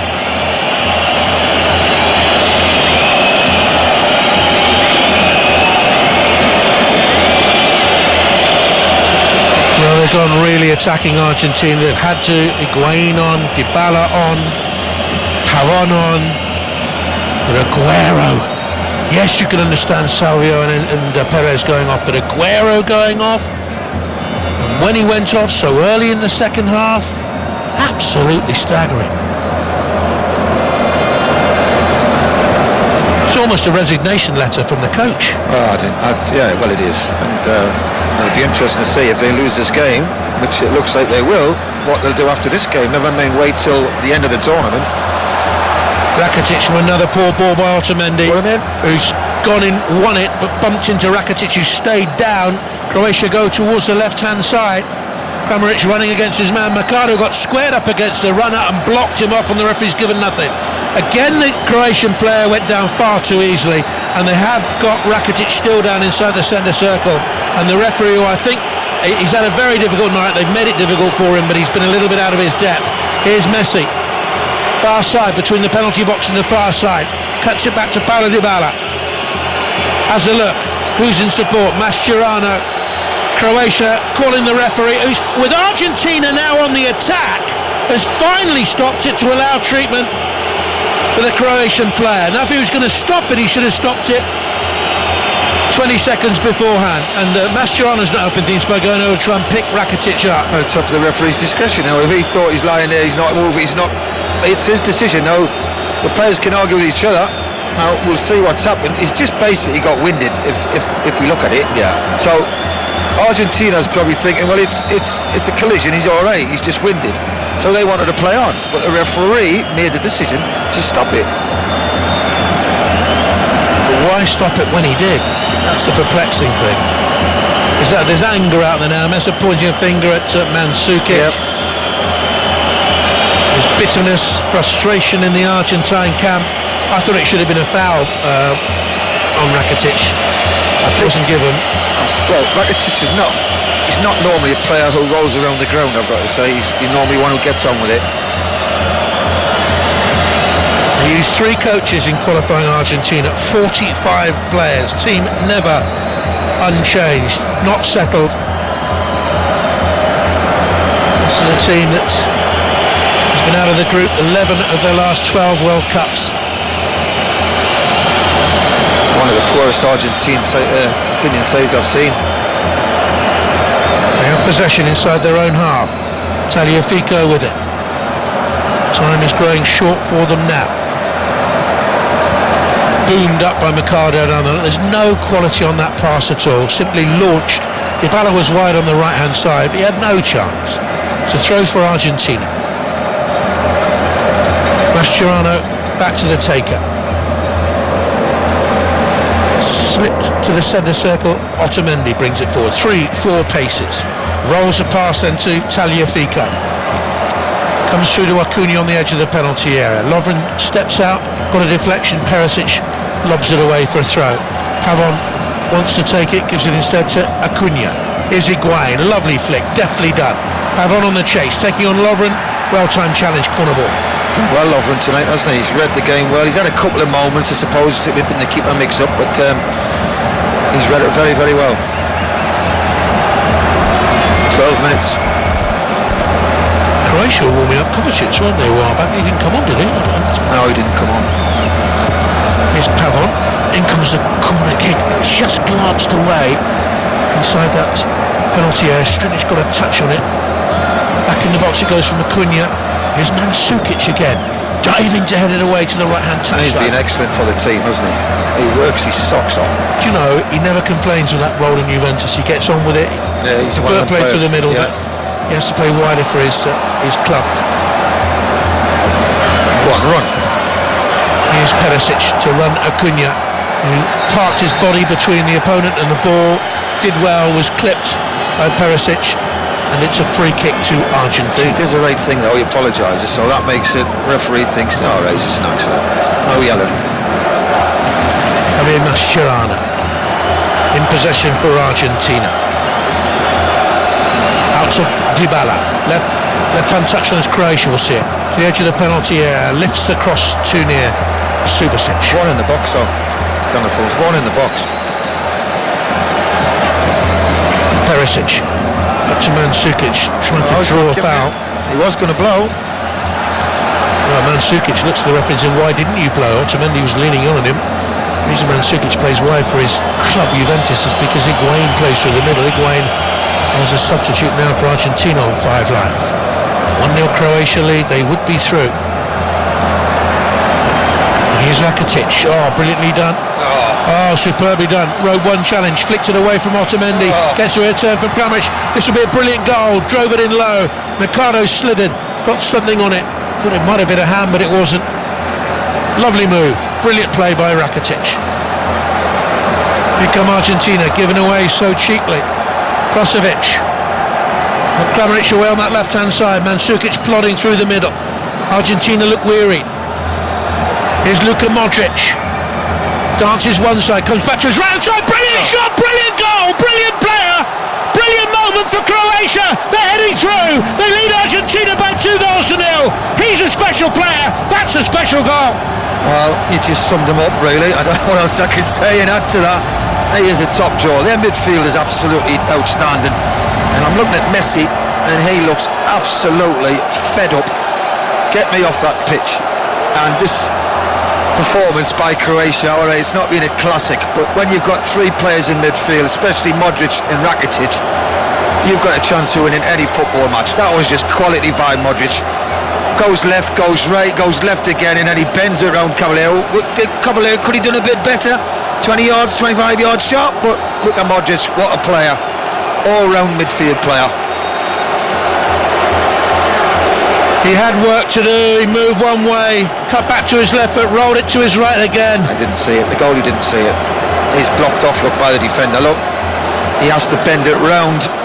Oh, what a it's just inside the post. Keeper's unsighted, dives late, can't get near it. Fingertips maybe. Quality goal. Well, he was a goal creator in their qualifying campaign. 18 chances he created. He's a goal taker here, one from the spot against Nigeria. Thunderbolt here that's left Argentina thunderstruck. Mascherano licks his lips and looks to the football heavens. At 34, this will be it for him. Lionel Messi turns 31 next week. Will it be the end of the road on the great stage for him? And well, they'll say if it goes on as it's going, it'll be Ronaldo's World Cup and Messi misfired on the big stage. But it's cruel to judge him on this because he has no team around him. He has possession now, and he rolls it back in towards Mascherano. You've got 8 minutes left. 8 minutes to save your World Cup at 2-0 down. Kovacevic is on for Perisic. Well, they'd warmed him up for quite a while. They thought about making that change a while back to bring on the Real Madrid player, born in Austria. He's on now. The new Prosinecki, Kovacic. Another player, brilliant in the past. And it's headed away by the Croatian defence. A defence that's yet to concede. Argentina have it. Acuna slants the ball to Pavon. Thought he'd won the throw, the referee says he has. Basalico is holding on to the ball. Here's Acuna. Dybala. It has to start their last game. I think it's you know what it is, John, Argentina? It's a rebuilding process. They need new players. It's a bit like Italy. Alright, they've turned up, they just qualified. But if you look at this side, yes, they've got some going forward, they've got some nice players. You've got technique, but midfield, they've got nothing. The back's terrible. They need a goalkeeper. Wing backs, if you're going to play 3, you're looking at about 7-8 players. They're miles off it. How people have tipped these to win it. I know Lionel Messi's my eyes best player, but you can't carry this team. They're not good enough. They've conceded a free kick on the far side. A few chances that have come their way, they've failed to take. In the story of qualification, in the story in recent months, is Kovacic, Mandzukic playing almost in the number 10 position, holding deep to Modric. Is Rakitic rolling away from Mascherano, who was fouled by Mascherano. Otamendi comes in, slams it against Rakitic, who's on the ground. The Croatian players know it was deliberate, and they're after Otamendi here. He gets a yellow card. Good refereeing that, you know. He pulls them away, gets yellow quick, so people stop pushing and arguing. Then maybe a few thought he should have had a red, but I think the referee's got that right. Well, he knew what he was doing, Chris. It's frustration, like a lot of the Argentinian players. They've been terrible, let's be honest. Rakitic was fouled by Mascherano, who's on the ground. That's terrible, that should be red. And he slams it at Rakitic's head while Rakitic is on the ground. I'll take that back, it wasn't a yellow red decision, that's a red. That is terrible, that. Had his foot followed through an inch more, he would have kicked Rakitic in the head. Otamendi is yellow carded. He's had a brilliant season with Manchester City. All the City fans listening tonight will know that. They don't need me to tell you that.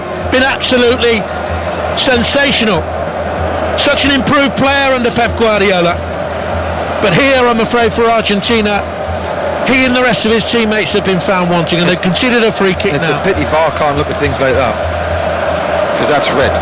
They can. They can? Oh, absolutely. Well, that's red. If they think the referee's made a clear and obvious error and it was violent conduct, they can. But he hasn't.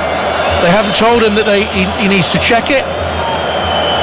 It would be a subjective decision. He'd have to look at the screen, and any second now he's going to blow his whistle. Will be underway again, and he won't go back to it. And Rakitic, who's been absolutely excellent, will take this free kick for Croatia. A bad defeat for Argentina could turn into a humiliating one. Rakitic with a free kick, thunders against the bar, and the header flies over from the substitute to Kramaric. What a free kick that was. What is that? 20, nearly 30 yards, hasn't it? Oh, wow, goalie run. Wow, technique, the wall jumps, he gets it up and over.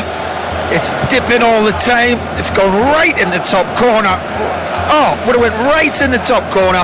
Hits the bar and comes away. Would have been one of the best free kick goals in this competition. Foul. There's a foul again. It's Acuna. Going to be a yellow. They're beginning to wrap them up now. Yeah, and it's no good. They've got a game to go. They've still got a chance, depending on the result of the other game, obviously. Jonathan O'Brien has more from the cricket. Into the final 10 overs of the England run chase here in Durham. They're 270 for 4 in the 41st. Hales has 27, Butler has 20, so needing only around about 4 and over now, England, with these 6 wickets in hand.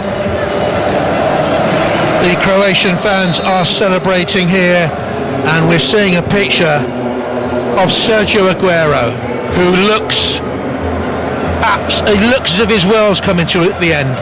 He just looks crestfallen. Substituted early in the second half when they needed goals. It's a staggering decision. One of the worst, unless he's injured, which I don't believe he is from looking at him, because he looks so angry. It's one of the most staggering decisions in World Cup history. Yep, go with that. Especially when you're chasing the game. Taking off a top-class goal scorer. Outrageous. Tomorrow on 5 Live, we have 3 games for you, kicking off with Brazil against Costa Rica, but don't forget, in this group, absolutely crucial, Iceland against Nigeria. Argentina will have to hope that's a draw. Really? Iceland win, go to 4 points. Can't see Argentina stay, eh? And it goes to goal difference after that. If they beat Nigeria. Nigeria capable of beating Iceland? I go Iceland. Wonderful support. All the supporters here, by the way, whatever nation they support, are doing the Iceland thunderclap thing, which is great to see. Yep. and here, and the supporters are here from all over the world in their fancy dress, and they're mingling together. All the scare horror stories we heard about beforehand. We've been welcomed wherever we've been. It's gone off down here, by the way. There's something gone off with Mandzukic. He's still having words with Acuna. Kramaric attacking the penalty area, breezes beyond Mercado, pulls it back, looks for Mandzukic, couldn't finish, hit Acuna. Modric follows up, drags the shot wide. Kramaric, he's been excellent since he came on, hasn't he? Down that left-hand side, he's had a lot of time and space. This was an Argentine dynasty set up with the under-20 World Cup winning side of 2005, again in 2007. A lot of the players have come through those under-20 teams, and they're coming to the end here. Otamendi, Mascherano, Messi perhaps. Yeah, it's different, 20s, 18s, 17s. People develop so much from 19, 20 to 22, 23, and some don't even make the first team at international level. They've been together a long way. They've covered a long, long road to Copa finals when they were beaten on penalties by Chile. World Cup final. Here's Mascherano, right foot, bending ball up towards Leo Messi. Tries to spin, nutmegs his man. Dybala rise, goes beyond Vida, breezes beyond Lovren, and Vida got back in to block the shot. Great spirit in the Croatian camp. Brilliant defender, absolutely brilliant. Dybala did ever so well, didn't he? Create space for himself. 4 minutes. 4 minutes of stoppage time. The cross is bent out, the corner kick, and it's lashed away. Kramaric again, he's off chasing after it. Willy Caballero, and anything can happen in the next 10 seconds. Lobs it high, and out comes Lovren with the claim. Modric rolls forward. Will they go for goal? Kramaric into Rakitic. He's got support from Kovacic on that left-hand side. Rakitic plants a shot. Caballero, brilliant save. Comes back out of Kovacic to Rakitic. It's 3. Argentina simply stopped. They stopped because they know it's the end of time for them. Very, very nearly now. The end of an era, perhaps. But this could be an exciting era opening for Croatia. There are tears amongst Argentine fans who've travelled such a long way, and it's absolutely tears of delirium for Croatia. We have a VAR check for possible offside, but Croatia at the moment on the scoreboard are 3-0 up.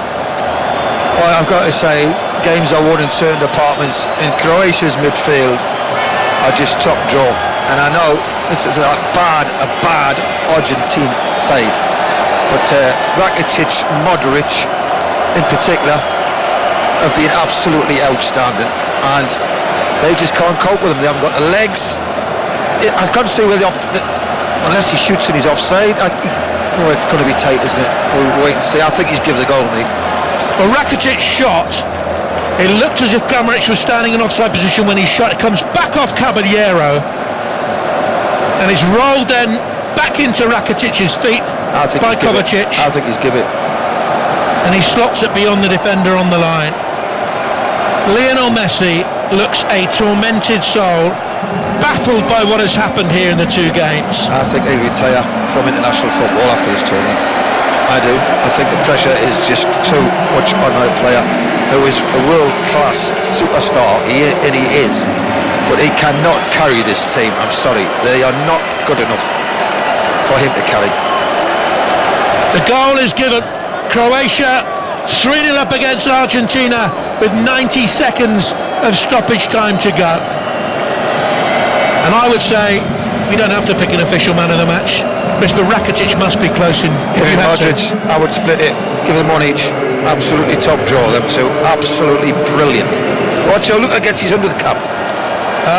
He's on. Special moment for the former Tottenham player, Edrin Chorluka. 100 internationals and very popular in Russia. He's a Lokomotiv Moscow player, and he has a Matrushka doll's tattoo on his leg. It's a yellow card though. Was it for Lovren? Was it? It wasn't Chorluka, I think. We've seen too many yellow cards. Come on for Mandzukic, didn't he? So he did. So there's a yellow card, definitely got it out of his pocket, I saw it. So we'll have to see on that. It's a poor ball bent forward.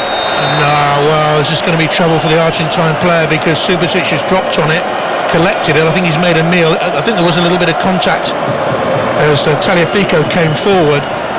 Let's see from the replay. He's got the goal. He's got it in his hands. Didn't need to make the challenge, but there's nothing in it. Brozovic got yellow. He's been outstanding as well. He misses the next game. Brozovic. No, he didn't need that, especially at the end of the game when you're cruising 3-0 up. You don't need it. They'll miss him. But they're through. You want him to get the yellow card and get the suspension now out of the way at a meaningless third game, because they're through. They've won by 3 goals to 0. A sensational Croatia performance here. Rebic with the first, Modric with a brilliant second, and then Rakitic, the one that went to VAR and was quite rightly given. And Lionel Messi cuts a forlorn figure as he walks away. Argentina on the brink of elimination. They're not out. Croatia, Chris Waddle, very much through. Croatia will take a massive load of confidence. They're already confident coming into the game, but they've been outstanding again. First half wasn't a classic. They've managed the game unbelievable. I do feel for Lionel Messi. I will think he'll retire when after that next. If they don't qualify for the next round, I think he'll call it a day. He cannot carry this side, and I'm not even going to say they're average. They're worse than that. And I really feel for him because he is a top-class player, and he must be so frustrated. He's walked away down the tunnel, Mark, looking like someone who's looking like a young boy who's just heard they've cancelled Christmas and birthdays from now on with no reason, and he cannot understand it. And he's gone down the tunnel, and Sergio Aguero is still sitting on the bench. Some of his teammates have gone down the tunnel, but Aguero alone with his thoughts on the bench. And Sampaoli as well, right at the end, as soon as the final whistle went, he went straight down the tunnel as well. Matthew Upson, we'll talk more about this in the World Cup Daily, but Chris Waddle said the key to that was the control, really, that Modric and Rakitic in particular, for Brozovic in there as well, the control that Croatian midfield had.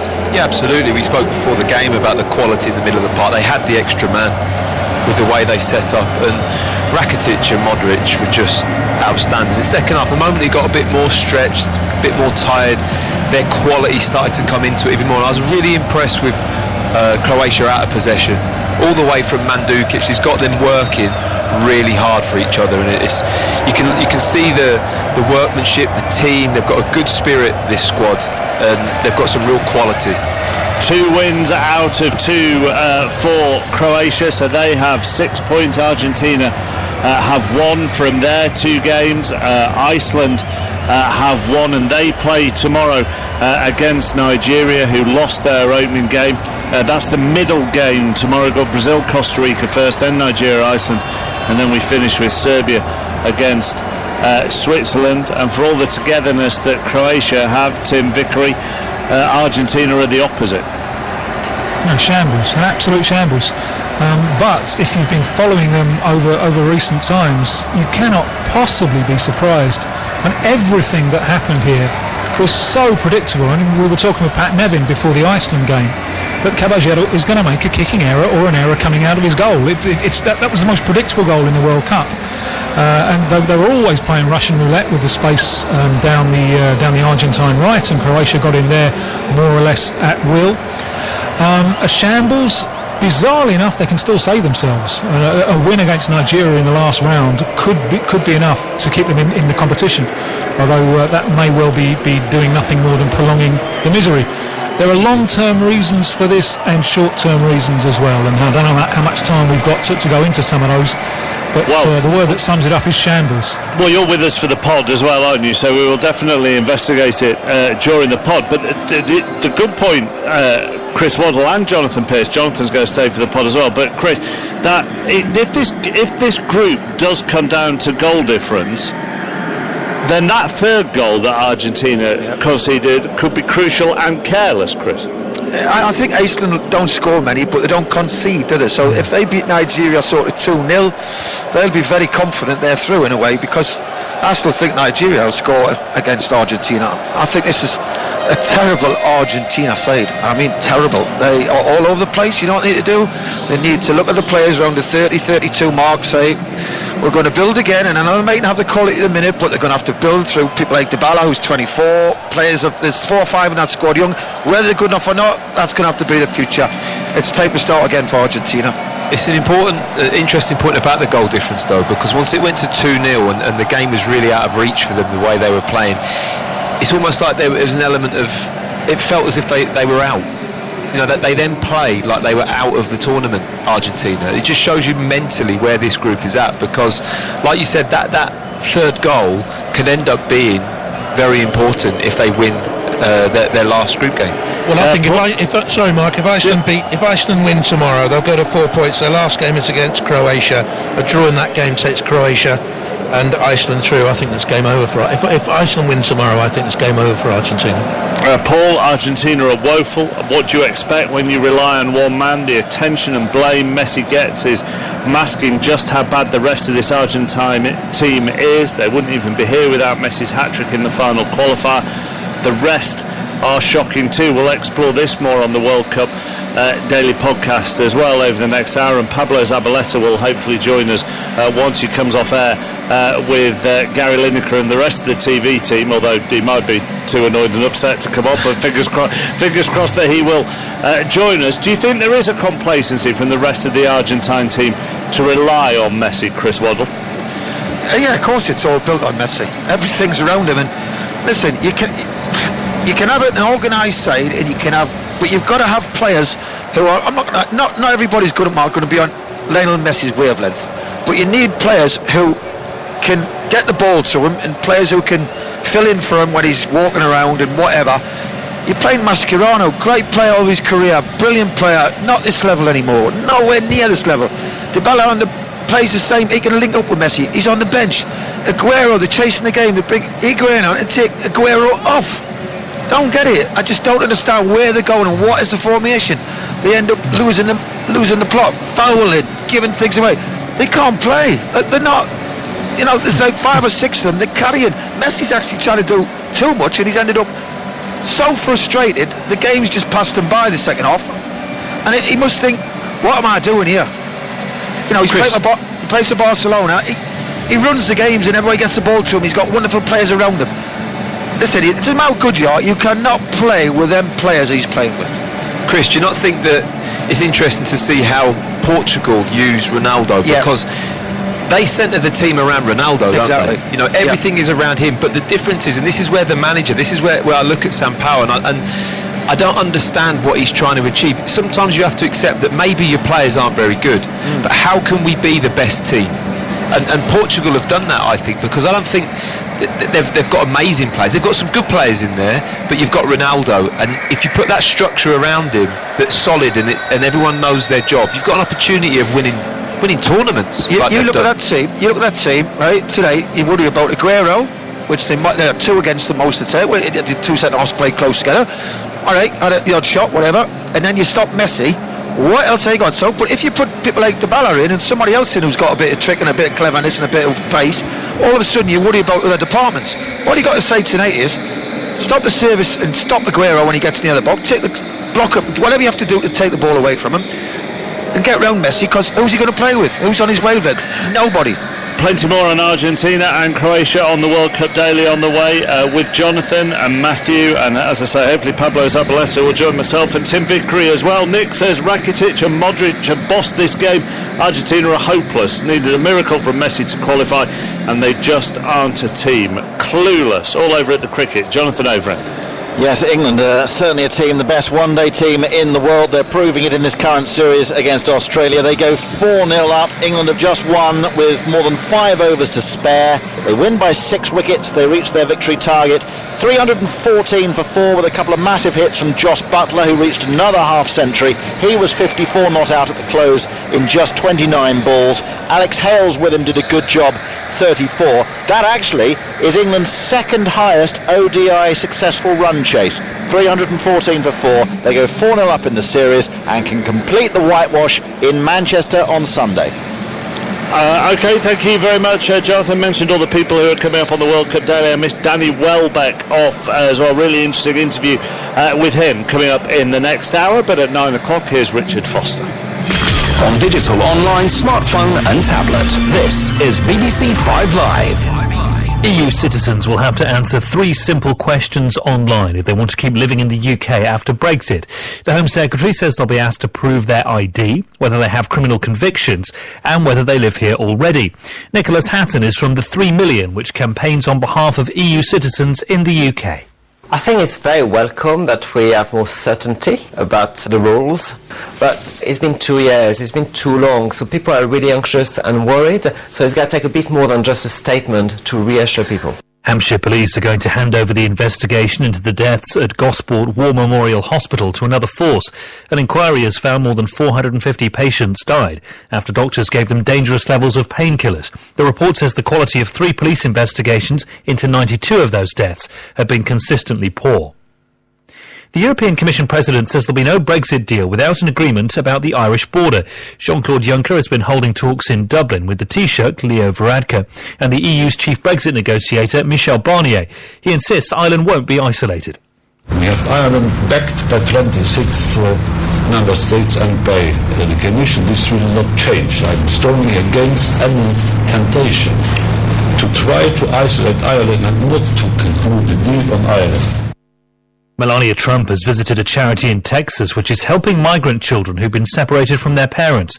It comes hours after President Trump overturned his immigration policy after heavy criticism from around the world. An interest rate rise is looking more likely later this year following the latest decision by the Bank of England. It's keeping rates at 0.5% for now, but 3 of its 9-member committees supported an increase. And tributes are being paid to the former Miss Great Britain and Love Island star Sophie Graydon, who's died aged 32. Northumbria police say her death isn't suspicious. Robbie Savage's World Cup Breakfast. What do you think Gareth Southgate has learned from the past? I think he's learned from other managers. He always talks about Teddy Venables, probably the best manager I work with. When do you rant in normal everyday life? In the morning. In the morning? Getting the kids ready for school. It kicks off in my house proper, yeah. Chris, everyday life, you must rant. Just football. Just football. Robbie Savage's World Cup Breakfast. Back tomorrow from 8:30. On BBC Radio 5 Live. Hi, I'm Danny Welbeck. Welcome to the World Cup Daily Podcast. From BBC 5 Live, this is the World Cup Daily Podcast.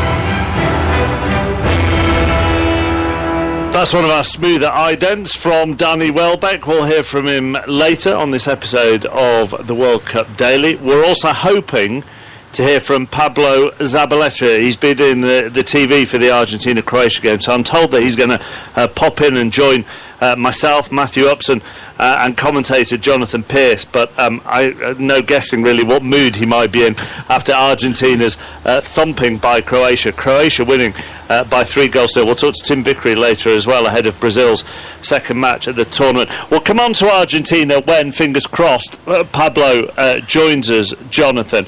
But it's important, really, to give all the praise to Croatia at the moment. I think they were superb here. They were relaxed.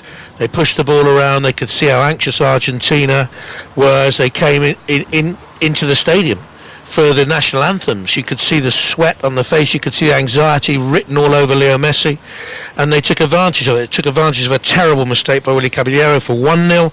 And then, you know, they scored good goals. The second was by Luka Modric, who is one of the world's best midfield players and has been for the last decade. And Rakitic, alongside him, was immense tonight and has been in this tournament. This is a well-balanced side. Mandzukic works his socks off. Lovren and Vida very, very secure at centre-back. We thought Vida might be a weak link and Strinic the left-back too, but, you know, they were strong throughout and they have been in this tournament.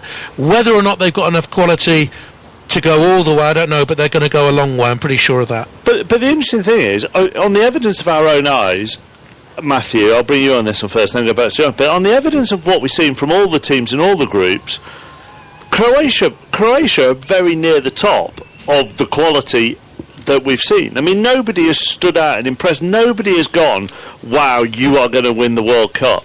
So Croatia have put in two of the more impressive performances in this tournament. Yes, they have. They have both their games. They've been very much in control of the match, and I really do think it is very much down to their midfield. It's one of the best. I mean, Brozovic came in, who's a very accomplished player on the ball. He knows his role. The three of them bounce off each other so well. They pick up good positions. They're able to play through. Out of possession, they do a good job. And as we mentioned, Mandzukic, the work he got through off the ball. He was tracking back. He was making tackles in the right back position. This just centre forward, and they've got them well drilled, working hard for each other, and they've got the quality. So their two performances, if you put them both together, are up there with the strongest teams in the performance we've seen so far. I mean, Jonathan, you haven't been able to see every game because you're on the commentary road a lot of the time, aren't you? So you've been doing a lot of travelling, and I know it didn't get off to didn't you miss your first flight once we were out here? We were waiting at the gate, the allocated gate, and with our Russian fixer, and he's the man who speaks the language. It wasn't his fault. They simply changed the gate and didn't tell anyone. So we were about 10 feet away from the ultimately chosen gate. We went across to it. It was still open at the time, and we spoke to a rather stern lady. He explained in Russian, yes, we didn't hear the gate called. It was still open. Could we get on?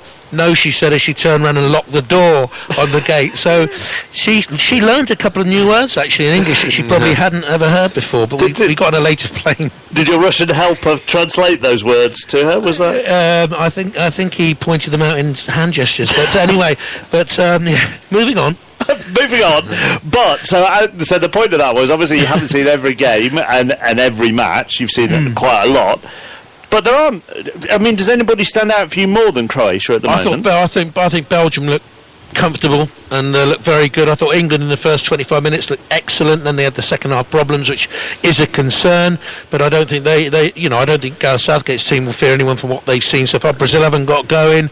Uruguay they haven't got going. They've been poor as well. Russia have been thrilling to watch, but the defensive inadequacies will catch them out in the end. I'm sure they're on a real roll. I mean, this is the same sort of story that we experienced with South Korea back in 2002. That journey, that whole nation getting behind the side, which is wonderful to see. I don't think they'll go all the way. Germany will play better certainly than they did against Mexico, but that looks a team that may be coming to the end of their period. And Spain, I thought Spain would look very, very good against Portugal, but only drew the game. And Portugal, Mark, have been poor at times, but they've got the man. And William Carvalho? That's exactly it. That's the person I was trying to think of. On your travels, where's the favourite place you've been, by the way? Oh, you have to go to anyone listening to this. St. Petersburg is just fantastic. The city centre, the architecture and the statues, the stadium itself, right out on the Gulf of Finland. It's a futuristic stadium in a city of so much history. The Winter Palace, you have to go and see that, which is where the cradle of the revolution in 1917. So Yekaterinburg I've been to, a city of broad boulevards, and they've got a church there now built on the site of the execution of the old Tsar and his family, Nicholas. Wow. And the church has become, this is interesting, really, very interesting, because I thought it would be a very plain church, there wouldn't be any reminders. It's a shrine. There are pictures of the royal family outside the church. They've made it a sort of historical shrine, and it is used as such by a lot of Russian people. It's an incredibly interesting place to be, and wherever we've been, we have found people welcoming. We haven't found any trouble. People have been just so thrilled to have the world here, and they talk about football. That's what they want to talk about. They all know about the Premier League, and they just want to talk to you about football. The churches are remarkable. I mean, you popped into a church on the way back from the gym. I did. On the way back from the gym, there's this beautiful pink building, and they're so ornate, aren't they? They're unbelievable, and the top of it is just amazing. It was open and went in, and there's a few of them dotted around. Every now and then you see quite bland buildings, and all of a sudden you'll see this real burst of colour and shape and style, and they're great to see. For regular listeners of the World Cup Day, we appear to have gone rather highbrow compared to the normal shenanigans that go on. Let's switch it back to football. As I say, we'll come to Argentina when, stroke if, Pablo Zabaleta walks through the door of the studio, which is just on my right. As far as Group C is concerned, Matthew, I know you've seen more of this, so we've watched some of this together today as well. Peru are out after they were beaten by a 0-0 by the French. Denmark and Australia drew 1-1. So France have 6, Denmark 4, Australia 1, and Peru no points at all. France and Denmark play each other in the final game, so if they were to draw that game, they would both go through. Yes, and France are my pick to win. Before the tournament started, I felt France had the squad to win, and I watched some of their game today, France, and it was better, and I think they had more balance. They had more of a team look about them, and I think they're going to grow with every performance, and they just have a squad that, when you look at it on paper, is phenomenal. And he used it better today, Deschamps, didn't he? He made a couple of changes today. Giroud coming in made a big difference for the French. Giroud was the key man, because when you look at the Australia game, there was so much legs and pace in the team. It was almost like it was too much. So he drops Giroud in, he comes towards the ball a little bit, he draws defenders out, they can clip balls into him. He nodded a couple of lovely little headers down to Griezmann to come on to strike on, and you can kind of get a goal out of nothing then. You haven't got to weave it through and do loads of intricate play. You can hit him and it can happen. And I think with what they've got, you've got your Barcelona and Real Madrid 2 centre-back pairing. You've got a lovely balance of Kante and Pogba. Pogba must love playing with Kante ways, and I think that if they just keep going and keep improving, they're going to be a real force. Whoever finishes second in that group, which looks like it would be Denmark, would face the winners of the group we've seen between Croatia and Argentina, with that group, the Croatia group. So you could have Croatia, Denmark. You look ahead to the quarterfinals, Jonathan, you could have Croatia against Spain. Oof, that would be a delicious encounter. You'd have Modric up against players he plays against week in, week out. I think Spain were one of my picks, and I'm with Matthew. Coming into a competition, I thought France would go all the way. I don't really think they've got going. That game against Australia, they were sticky at times. It was different today, much better today, and they'll find their rhythm, and they'll beat whoever finishes second in the Croatia, Argentina, Iceland, Nigeria group. I think France will be through to the quarterfinals. So, but gosh, that would be a fantastic game, Croatia, Spain, wouldn't it?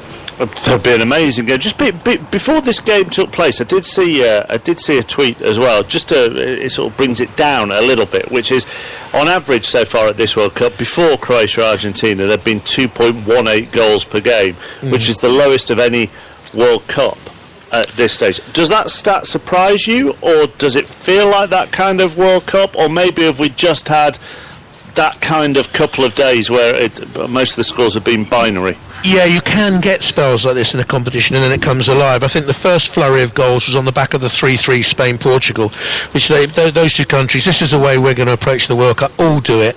And for a couple of days we had that, but now we're back into this period where a lot of countries are just, let's keep the ball, let's keep the ball, let's keep the ball. That's what Argentina did without getting anywhere today, really.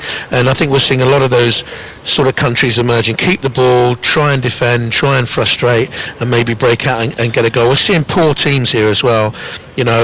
Saudi, they're dreadful. I think Egypt have been desperately disappointed. I know they've had the injury to Salah, and the whole, I think, World Cup qualification. I know it needs to be a global tournament, Mark, but they need to look at it again, because African sides are not winning enough games at World Cup finals, and neither are the teams coming through from the Asian qualification. It needs to be looked at. But also, South American sides aren't doing very well at this tournament. They're not, and this is the end of the Argentina era. I think for so many of these players, they've got to go back and revamp it. And what if Brazil don't fire? What if Brazil don't get going? I think in relation to the goals as well, the one thing we've just talked about it earlier, in that the key teams, you mentioned Uruguay, Brazil, Germany, none of them are playing particularly well. And we normally see, okay, we've seen Russia win by 5, but you normally get a few more games, don't you, where teams will get a drubbing. Brazil will turn up and win 4 or 5-0. Germany will beat someone 4-0. Holland beat Spain 5-1 4 years ago. We just haven't seen it. So for me, it doesn't feel like there's no goals, because there's goals in every game. But there's just we haven't had those matches where there's been high numbers of and big score lines. Do you know, obviously I want England to win. Because I'm an England supporter, I want England to win. But if they can't, and I've said what I've said about France and Spain, I'd love a new winner. Mexico are fantastic against Germany. Have they got enough to go through the knockout phases, get to that game 5? That's the national obsession. I agree with that, Jonathan. Mexico were the best I've seen. I went to that game. I thought they were absolutely fabulous to watch. They were just how they set up and how aggressive and brave they were. It was just brilliant to see. They've got 30,000 fans here. 30,000 Egyptian fans here as well. They've come from all of 18,000 Peruvian fans here. They're on the way home, sadly, but the Mexican supporters were sensational. So was that performance. Do you think, boys, that we may get a new name on the trophy? Well, in some ways it would be great, wouldn't it, just to see a country like Mexico or Croatia win a World Cup. You know, it would just to share it around and just to show that in today's football it's actually possible. You know, it'd be great to see. Could you see it being anybody? If it was going to be a new name, could you see it? You couldn't see it being anyone other though, could you? Than Croatia or Mexico, or would you throw Belgium in the? Well, you've mentioned Belgium. Yeah, I think Belgium got to be in the mix. That game against England's going to be huge, you know. Not just for the result of the one match, but just to see how the two sets of players adapt to that big test before the knockout phases. And I think that's going to be very interesting to see that game. There was a very big sigh in the background there as Pablo sat down during Jonathan's last answer. Well, it wasn't nothing to do with Jonathan's answer. But that's been a very disappointing evening for you. Very disappointing, to be honest. I never expected that result, to be honest. I thought it was going to be a very tough game, but honestly, it was a really, really poor performance from Argentina, especially in that second half. I thought Croatia was a really good team. They were so good going forward in the second half, and you have to give credit to them. Simple as that. It's going to be very hard and really tough now for Argentinian player. We have to wait until tomorrow to see what happened in the game with Iceland against Nigeria, and see if we have some chances, in the final game. Jonathan, we'll let you go. I've just been told you're on a 6:30 flight in the morning. So if we get the right flight, you know, make sure you don't miss it. I just like. Can I ask Pablo a question? Yes, of course you can. Yeah. Why did he take Aguero off? Why? I couldn't believe it. I can't believe that. Listen, play with two strikers, bring Iwa in, play with both of them on top, especially when you need more people inside the box. We have seen very few players, from Argentina inside the box, and as a Croatia defender, when you have to play against two strikers, one coming deep and the other one making runs in behind or something like that, it's really hard. It's really tough. But it was very easy for both of them, for Bida and Lovren, to be honest. First with Aguero, then with Iwa in. So I couldn't believe they not been playing in both of them up front. It just thank you, Jonathan. Make sure you get the right gate, right plane, and we will talk soon from wherever you head to next. Is everything just a bit of a muddle, a bit of a mess, really? Well, I don't know. It was honestly, I've never seen a performer like this from Argentina. Wow. To be honest. Listen, you kind of said that sometimes you're going to lose games, but there were no spirit today. There were a lack of determination from some of the players, and this is very strange to see.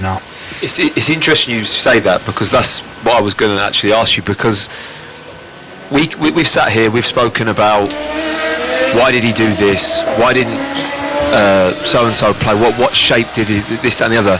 When you're in a dressing room and you're in a team, And it doesn't matter who's playing, it doesn't matter what shape you're playing.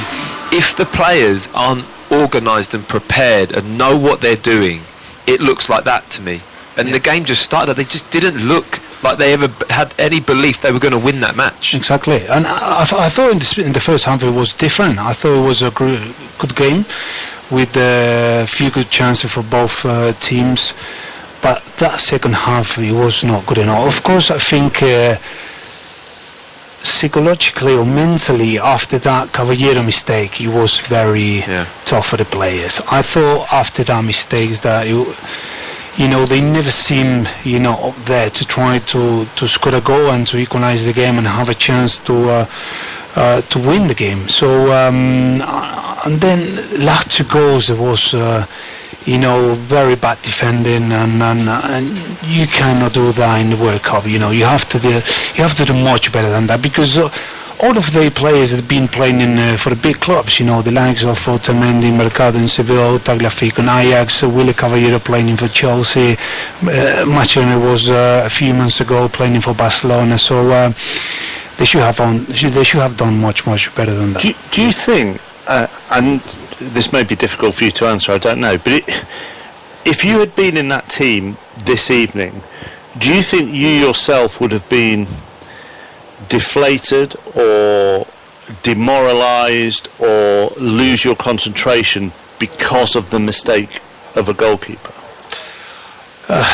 Listen, sometimes in football everyone can make mistakes. That's happened sometimes, but the thing is how you react after those mistakes, and I never seen Argentina going forward thinking, come on, let's score a goal. I haven't seen a shot on target with from Messi, from I don't know, Dybala came in the second half, a few shot wide or something like that, but they never they never create any really good chances, and when you're having a team with the likes of Agüero, Higuaín, Dybala, Messi, you expect more from them. I was so disappointed with the wing backs. Acuna, Salvio, they were so high, and didn't create.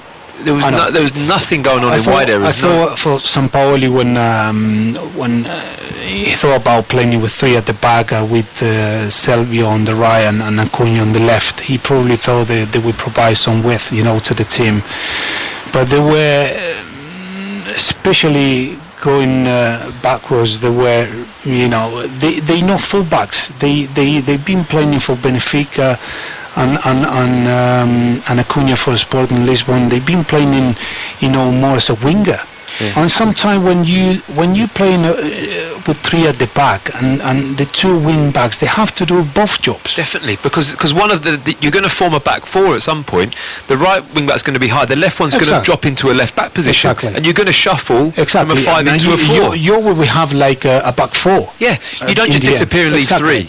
But we have seen how Rebic, Perisic, they were attacking those spaces behind them. So but it just all boils down to the fact that the players didn't know how to play that system. I don't know how many times they've played it, but they didn't look like they knew the system. They haven't played much that system. No. Sampaoli, he likes to play with 3 at the back. We have seen Chile under Sampaoli playing with the back 3, and they were really successful. But they were playing for 2-3 years with that system, and always with the same players. Then he went to Seville. He spent 1 season also been using that system, sometimes with 3, sometimes with 4. But listen, it is the World Cup. You don't have time to make mistakes. You don't have time to switch or to change systems, because sometimes you can create some confusion to the players. And I thought they didn't really look comfortable today. We're playing with 3 at the back. Can you give us an insight into what it will be like back in Argentina tonight and tomorrow morning? Will there be sadness, or will it be pure anger? Will it be fury? Pure anger for sure. Again, the people in Argentina is so angry now, because I think Gary Lineker said before there was the worst start since 1974 or something like that. You know, you expect more than from Argentina, from those players. And especially for that generation, they've been playing together for more than 7-8 years, and they were so close to win the World Cup in Brazil. Then they lost 2 consecutive final Copa America, and it was probably for a few of them to at least to have a chance again to try to win this World Cup. But I think the people in Argentina at the moment is so hungry, because that lack of passion and commitment in the second half, they will not accept it. Will there be? I haven't had time to check this, and I don't know whether it's ever happened before. But will there be calls for Sampaoli to go between Game 2 and Game 3 of a tournament? I'm assuming there will be. I think Sampaoli has to sit with the players in the next few days, you know, and have a real conversation about what's going on. It was half Sampaoli because he took that job, choose only 10 games till I think with 10 games to go until the end of the qualification games or something like that, and they qualified to the World Cup in the last game when Messi scored that 3 goals against Ecuador away from home. But they've been working together for more than 20 days before the World Cup, you know, so you have to give the players some confidence and just stick with one system, you know, and say, listen, you feel, speak to defenders and say, listen, do you feel better playing with 4 at the back, with 3? Speak to midfielders, speak to strikers. In the last World Cup, we started the World Cup playing in 4-3-3. We won against Bosnia, we won against Iran last minute of the game, and we won against Nigeria 3-2. But we knew that we needed to change to a 4-4-2 if we wanted to have some more balance in the team and being more solid defensively, and we changed it, and we spoke to the manager. The manager was open. Did you say as a group of players to the manager, we need to change this? Well, listen, I'm from outside, you know, from my point of view, sometimes it seems like, you know, I've never seen Otamendi feel so uncomfortable during the game, you know. A few mistakes from him, which is, you know, very rare, because in Man City he never missed a pass, you know.